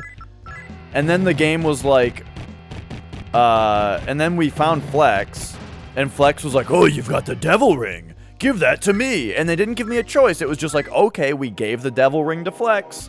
And just like you'd expect, he siphoned too much power out of it and died immediately. And then Dio attacked us, so we defeated Dio. Which this all seems very neutral in that, like, both the Chaos and the Law heroes are now dead. So now it's me and Hitomi who are... I mean, the thing is, it's not really true because Hitomi and I are both Chaos heroes now. I don't know, though. Let's see what we can do here. I think we're gonna go fight Michael. And then, whoa, Flex, it's not a cock ring, come on.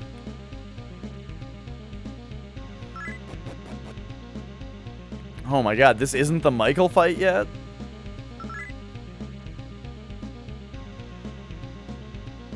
Wait, we gotta... Let me take a look at... part of what's fun about fully mapping all these floors is the ability to then look at the floor at the end and be like, yeah, look at that. We did it. Alright, so here we go. Next. Yeah, Adultery is their best album. I think Committed to a Bright Future is my next favorite. And then probably Anarchist.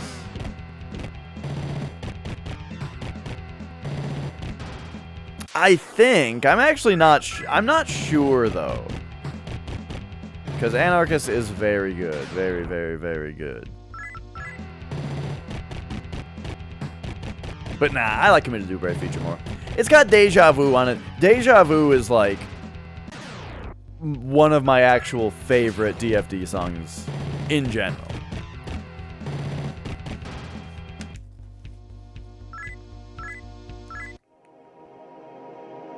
I know your end is coming soon. En la noche. I've not really heard that version.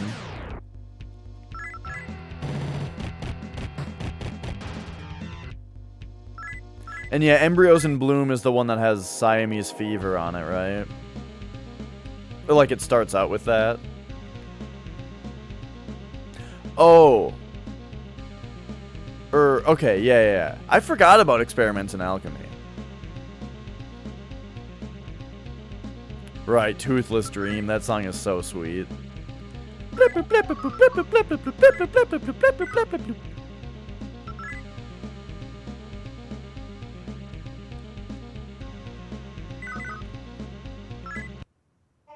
Alright, here we go.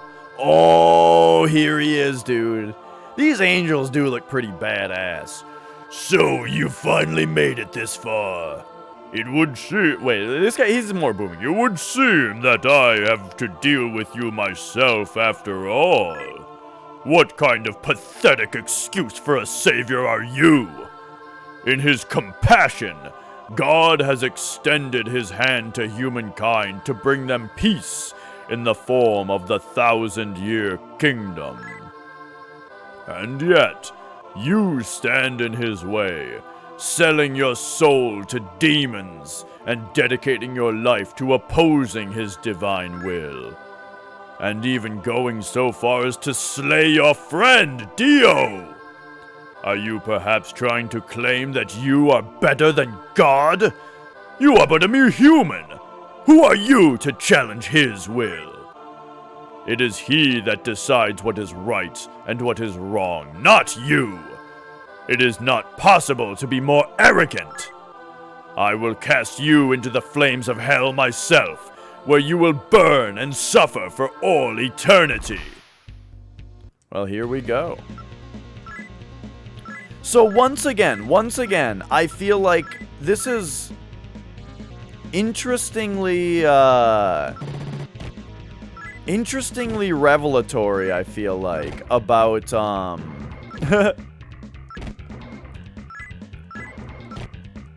about the nature of hell. How it's like, if law and chaos, if angels and demons are opposing forces, then it doesn't make sense for the angels to punish somebody by imprisoning them in a place that they don't control. You know what I mean? The only way that it makes sense is if the angels control hell, own hell, operate hell. That's how it must be. Hell is actually the creation of the angels. And they imprison people there. And I just never thought about it that way before. Before with this game, and I think that that's really cool. You're not turning on Desmond? Ha!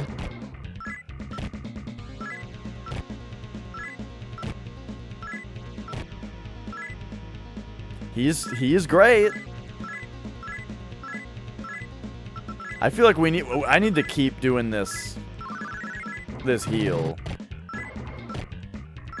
Because Michael is a strong boy. Okay, looks like we're good now, and we've kept him asleep for a while now. Oh no! Yeah, dude, he hits hard when he attacks.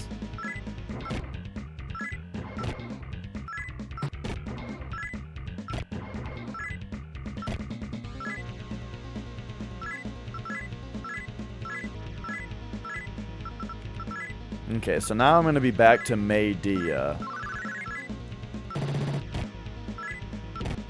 Keep everybody healed against his attacks. Oh my gosh, though. He's doing so much damage. Okay, I need to do double white mage strats.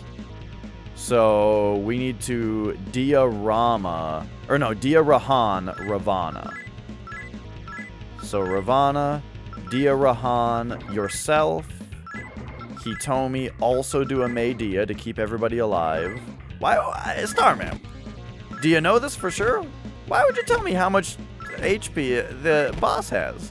I'm not supposed to know that. Alright. There we go. So now...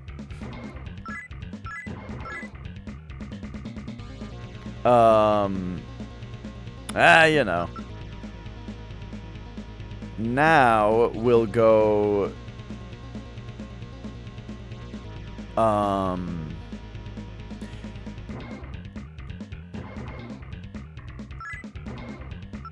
Let's see. Rahan Haridi. And then keep up on the Medeas. Whoa, no. Okay, that actually wasn't as bad as I was expecting. That was scary, but not as bad as I was expecting. Okay, now we are going to Rahan Kali. Luckily, it doesn't really matter how much HP the boss has. It doesn't really change my strategy. But yeah. I'd like to not have boss mechanics spoken while we're fighting it.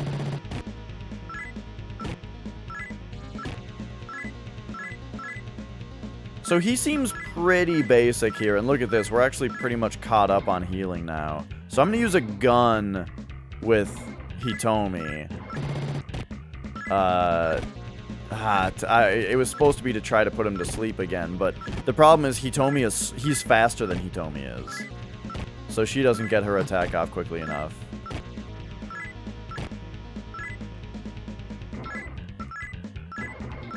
Doesn't look like anybody is in need of the Dia Rahan, though, so we'll just do another May Dia.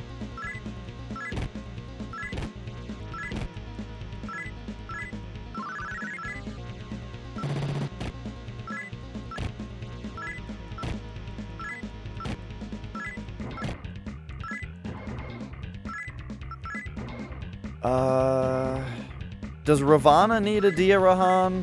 Probably. Better safe than sorry, since he is the he is the second healer. So he's like the last person that I want to die first. Well, the last of the demons that I want to die first.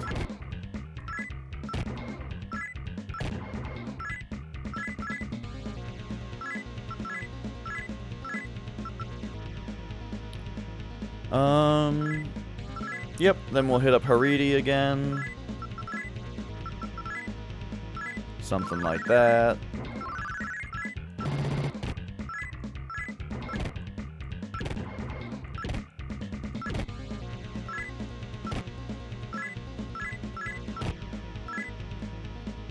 Whew, dang, dude. Good thing we've got the double white mage strats going. We've got the slow heals on everybody, keeping everybody afloat. And then Ravana is doing big heals to reset guys who are about to die.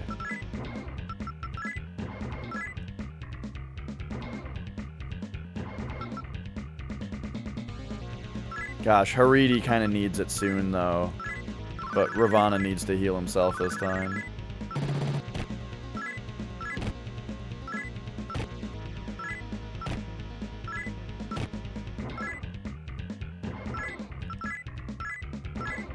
Okay.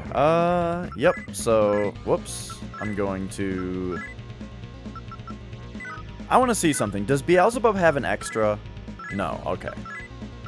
Because I think they said that Beelzebub specifically, they said would help the fight against Michael, I think.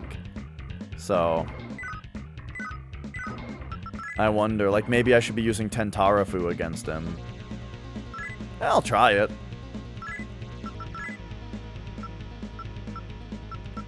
Now let's go, Dia Rahan Haridi.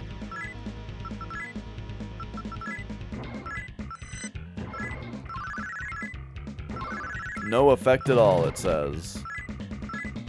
Oh, we put Michael to sleep, though.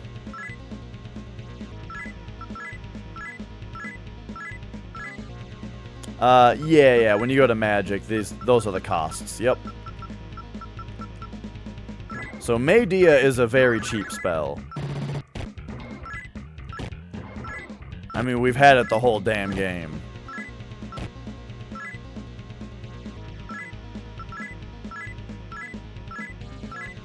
Alright, I think Hitomi can use a gun again.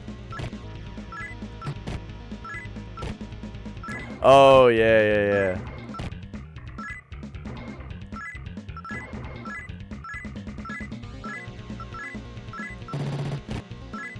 Like a Final Fantasy I kind of system. Or like Dark Souls is like that. Final Fantasy I is like there's 8 levels of spells, and you have so many spells per day of each level. Which I thought that was a pretty cool system. I liked it.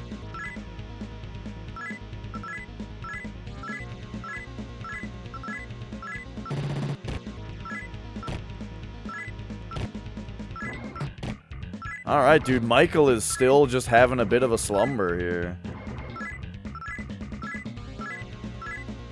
So we've been on the all-out attack plan for a little while here now.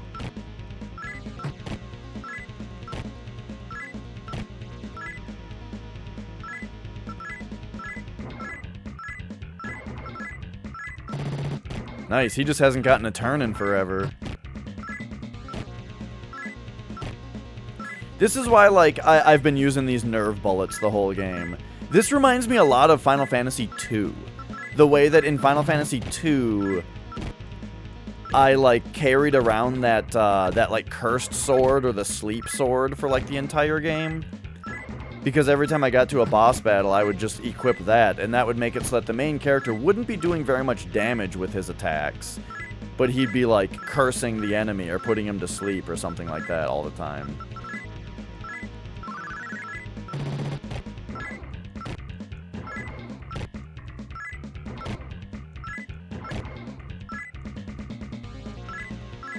Oops.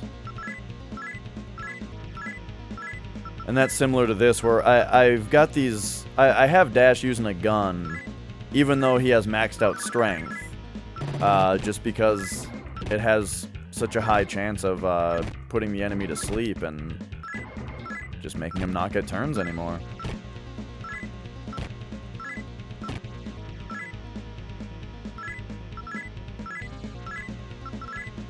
Alright, getting a tiny bit worried about Ravana there, so we will have him heal himself.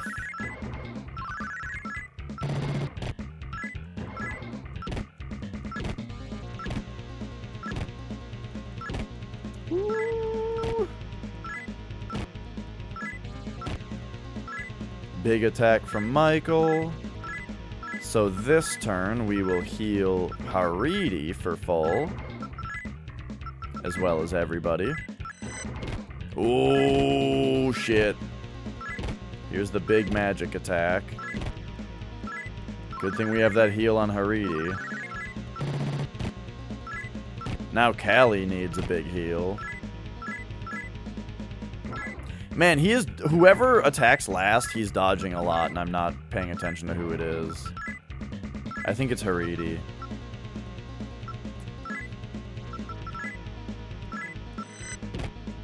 Yikes. The tricky thing about him using Megidolaon is that it goes first when he does, you know? So, like, that's why I really gotta make sure not to let people get too low on their health. Because they need to have enough health to take one of those.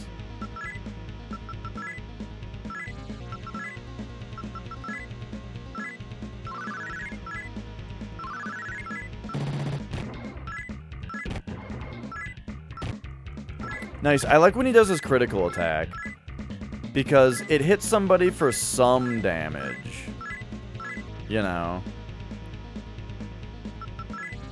But, it's not that scary. You know, he only hits one guy with it.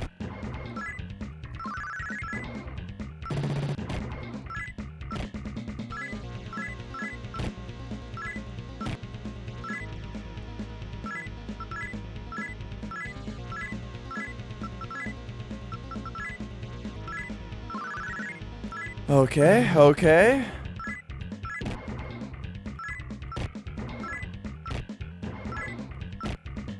Nice, that's just fine.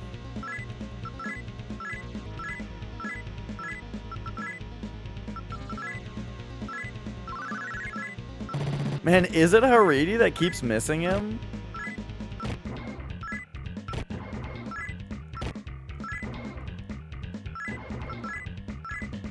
I kind of feel... You think it's Ravana? Ravana went last that time, but usually Ravana's healing.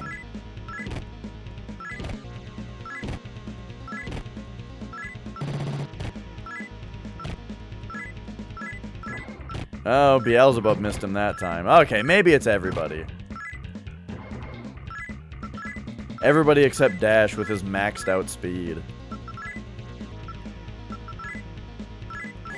Okay, okay, this is an interesting little battle of attrition here, you know, where, like, it's really testing my ability to be stable.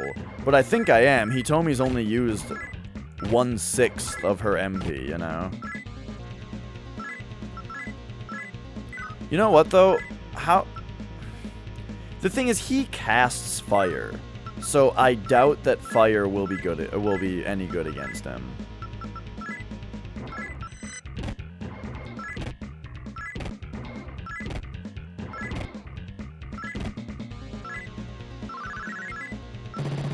Maybe on turns where Hitomi has the opportunity to attack, instead of using her gun, I should use her lightning spell to try to shock him into place.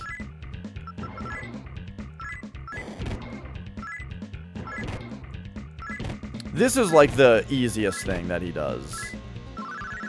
An Augie that hits everybody does like almost nothing.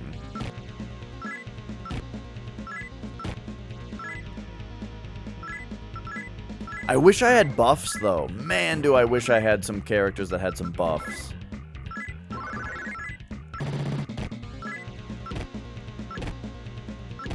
Ah, see, this is rough. When he does just just his basic physical attack that just sweeps everybody for a shitload of damage. That's rough.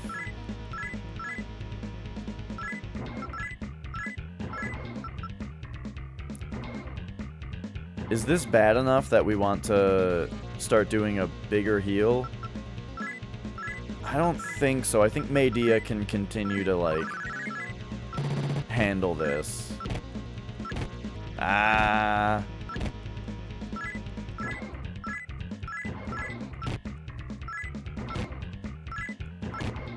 Now we're sort of in trouble. Okay, Ravana, you need to heal yourself. He told me keep it up with the everybody. Uh-oh.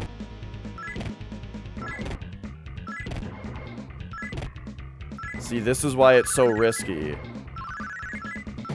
Now, if... Oh, wow.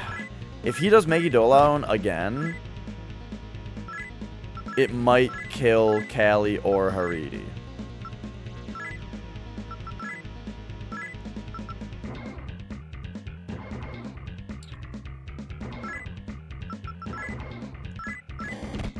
Oh, he did Augie. Okay, that's good. That's fine. He threw away his turn, folks. We are gonna be A-okay.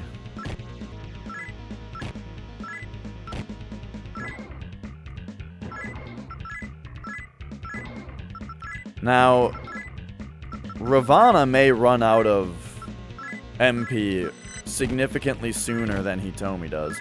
Please don't kill Haridi here. No! Fuck! I guess we weren't okay.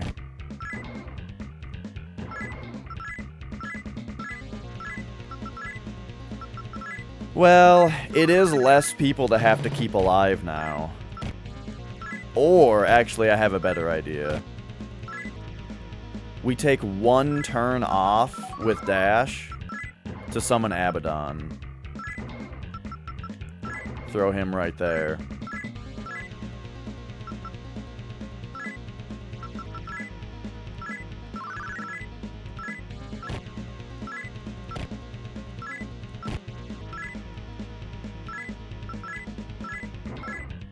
And what magic does he have? Nothing? We'll see what his extra does, just for fun.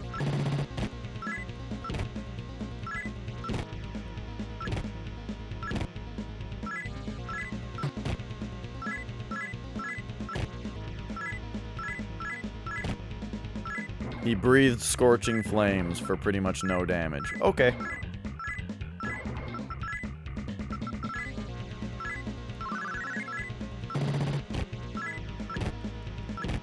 Damn, damn, damn. Boy, we have not been putting him to sleep very much. The rate on that has been quite low. Oh, we got him, though.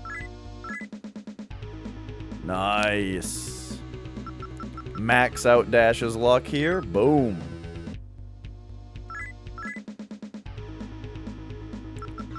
More speed for Hitomi.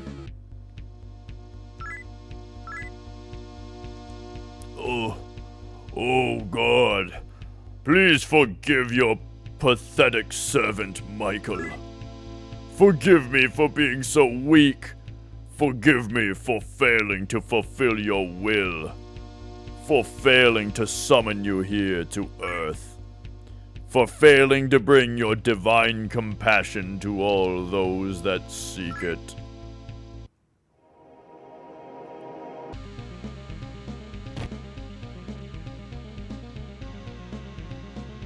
All right.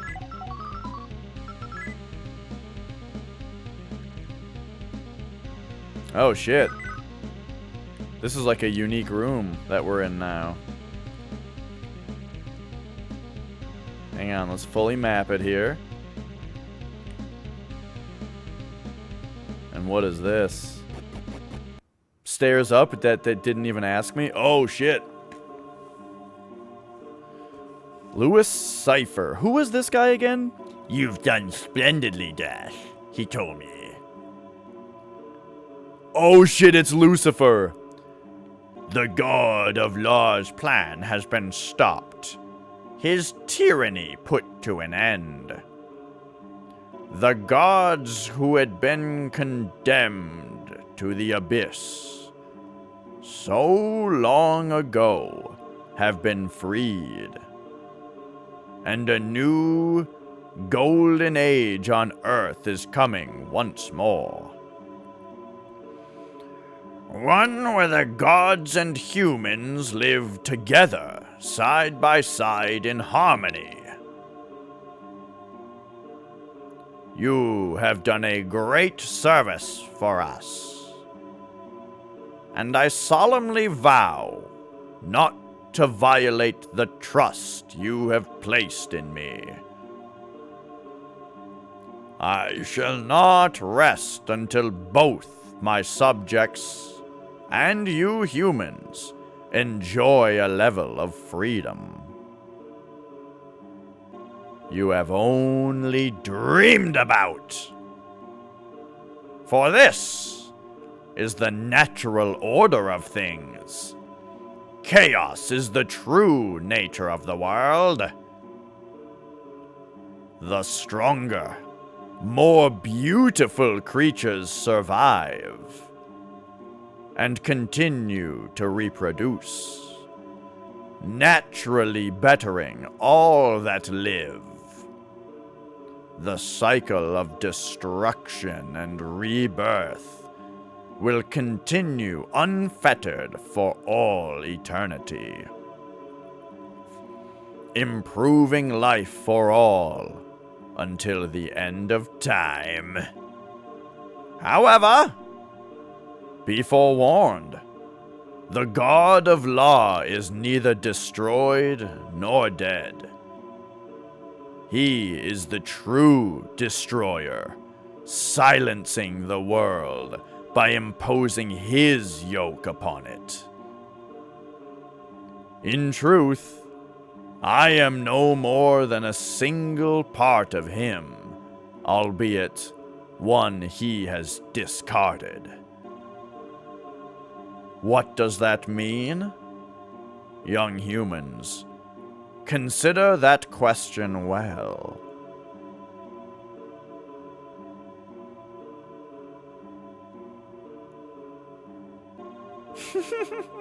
Look at him flying away to the moon.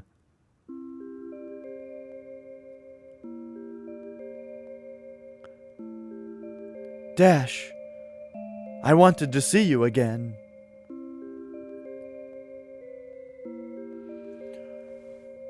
Yo, we beat it!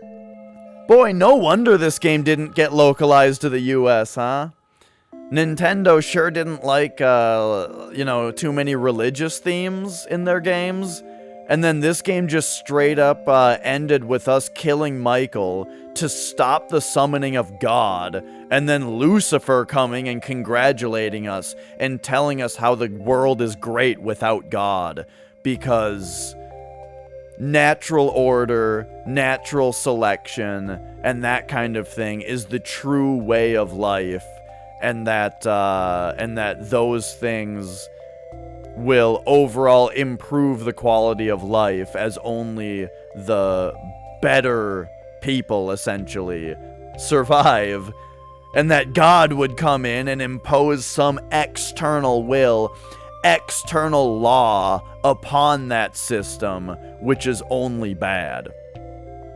And that's the ending. Lucifer tells you that and is like, great job, and then flies away to the moon. So, yeah. That might just be the chaos ending, though, but still, Are you saying you don't like the way I do things? Right, right. Parents in the 80s would have loved this.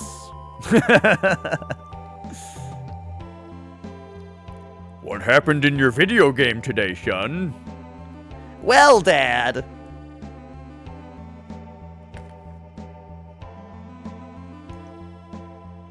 I stopped the second coming of Christ, and Lucifer was really happy with me.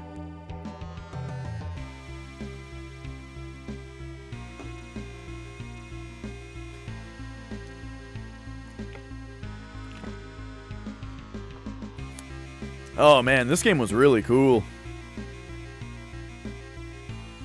I'd like to know what the other endings are. I don't want to play through this game 2 more times, but I'd be interested to, like, look up what the other endings are.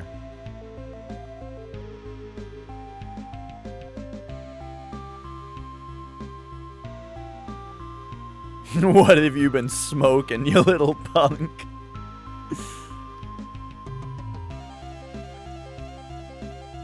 Oh, that was, these are like flashbacks. They're not an epilogue.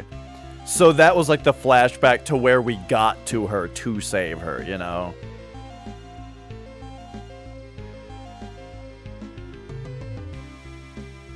Which is also why I quit reading it, because these are all just, you know.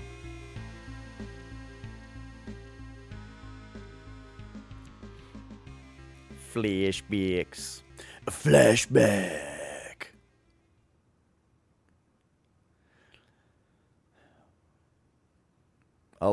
So now we got a lot of people died in this conflict.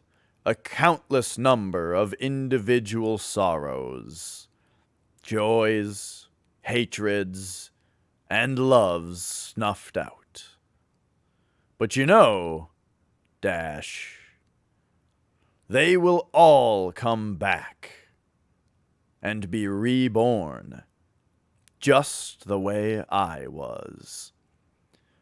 The destruction is finally over, and the time for creation and rebuilding has begun. Nice. So how about that?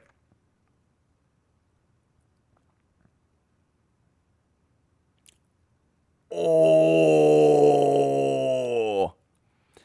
SMT2, the pentacle of the series? Ah. So, you think SMT2 is the best one of the whole series? That's exciting. Awesome. Well, look at that. Oh my god, I'm so happy you all were here at the end of the game. We did it! I beat Shin Megami Tensei. What a cool game this was. And it was at that length though where like I was really ready to be for it to be over by the end, which meant that like I was rushing a little bit the last 2 days, but today I was ready to like be a little bit more patient. So all right. That was fantastic. I loved it. I'm really excited for Shin Megami Tensei 2. So that you guys know, though, what to expect coming up on the stream is the next RPG that I'm going to play is not going to be SMT2. Not yet. The next one is Final Fantasy X for PlayStation 2. That's going to be our next... it's going to be our next RPG. What else, though? So I'm going to continue Grand Theft Auto San Andreas, and I'm going to continue Mario Sunshine, and I think I'm just going to focus on those 2 games for a little bit and not do the 3 playthroughs thing for a little bit, you know. Focus on those ones. Not Final Fantasy X. Yo, I've heard a lot of yes Final Fantasy X and a lot of maybe Final Fantasy X. I've not heard anybody say no Final Fantasy X. We'll see. We'll see how it is. If you don't like the game for good reasons, well, maybe you'll enjoy the stream because maybe I won't like it and I'll complain about it. Who knows? But we will see. We'll see what it's like.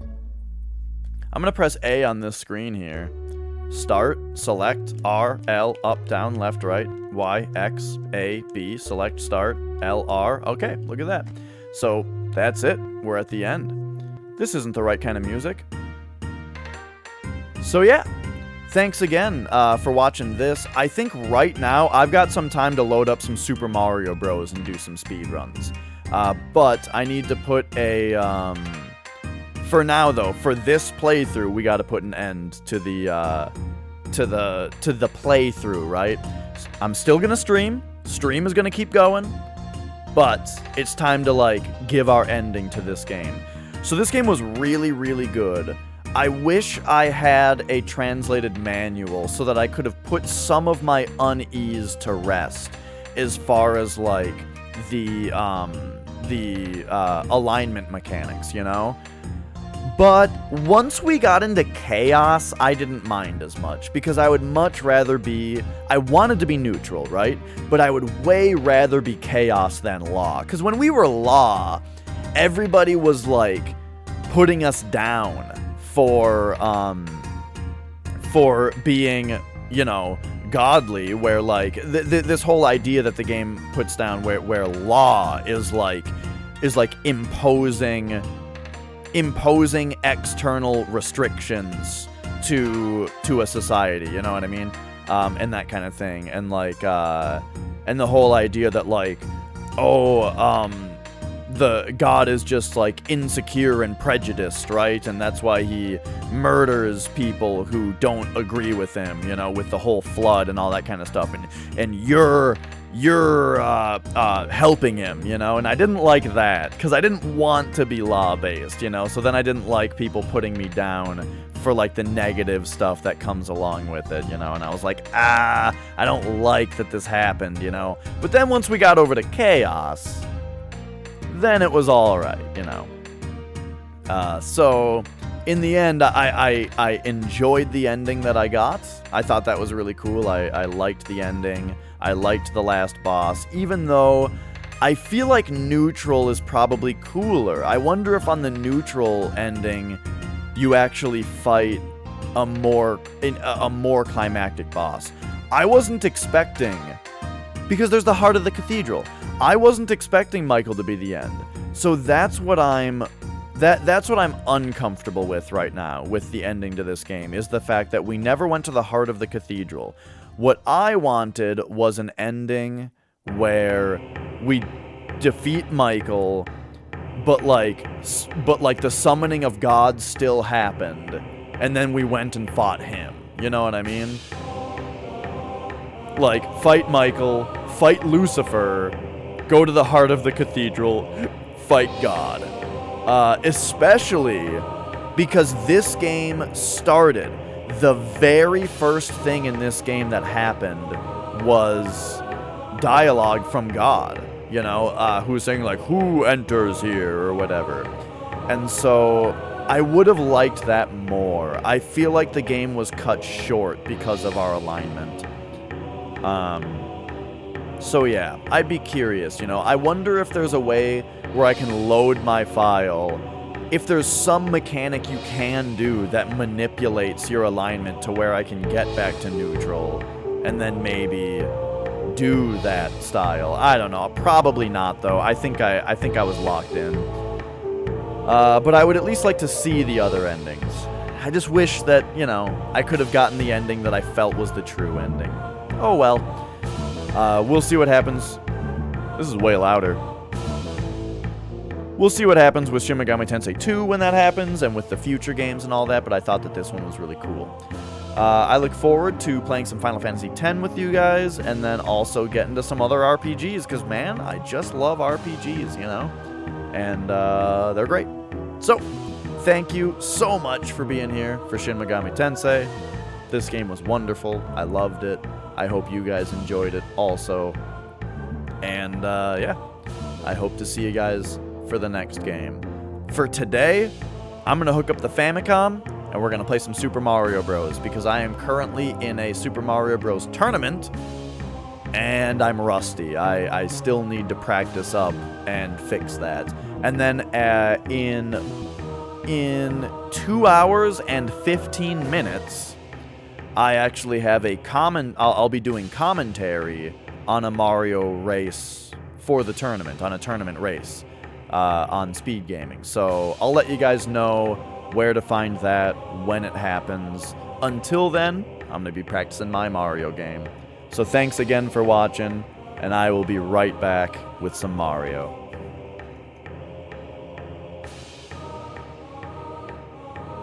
Oh, hang on. There's one thing to do to put a real proper ending on this whole game.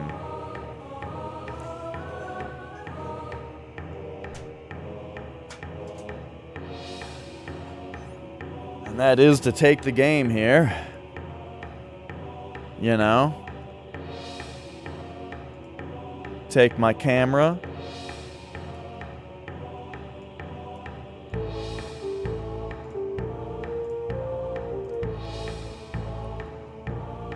There she blows again. One last look at the cartridge here. And at this gorgeous box. So now we know. Dash is in the middle here. But then there's Flex and there's Dio, I'm guessing.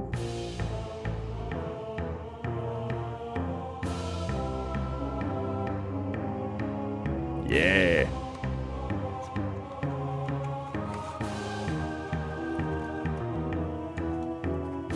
Oh.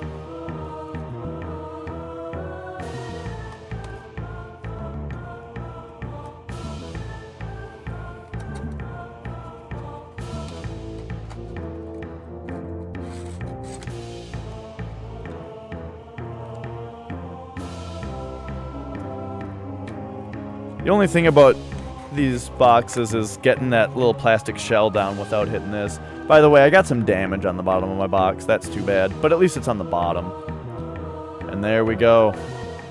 Boxed back up. Ready for the shelf. See you guys for some Mario.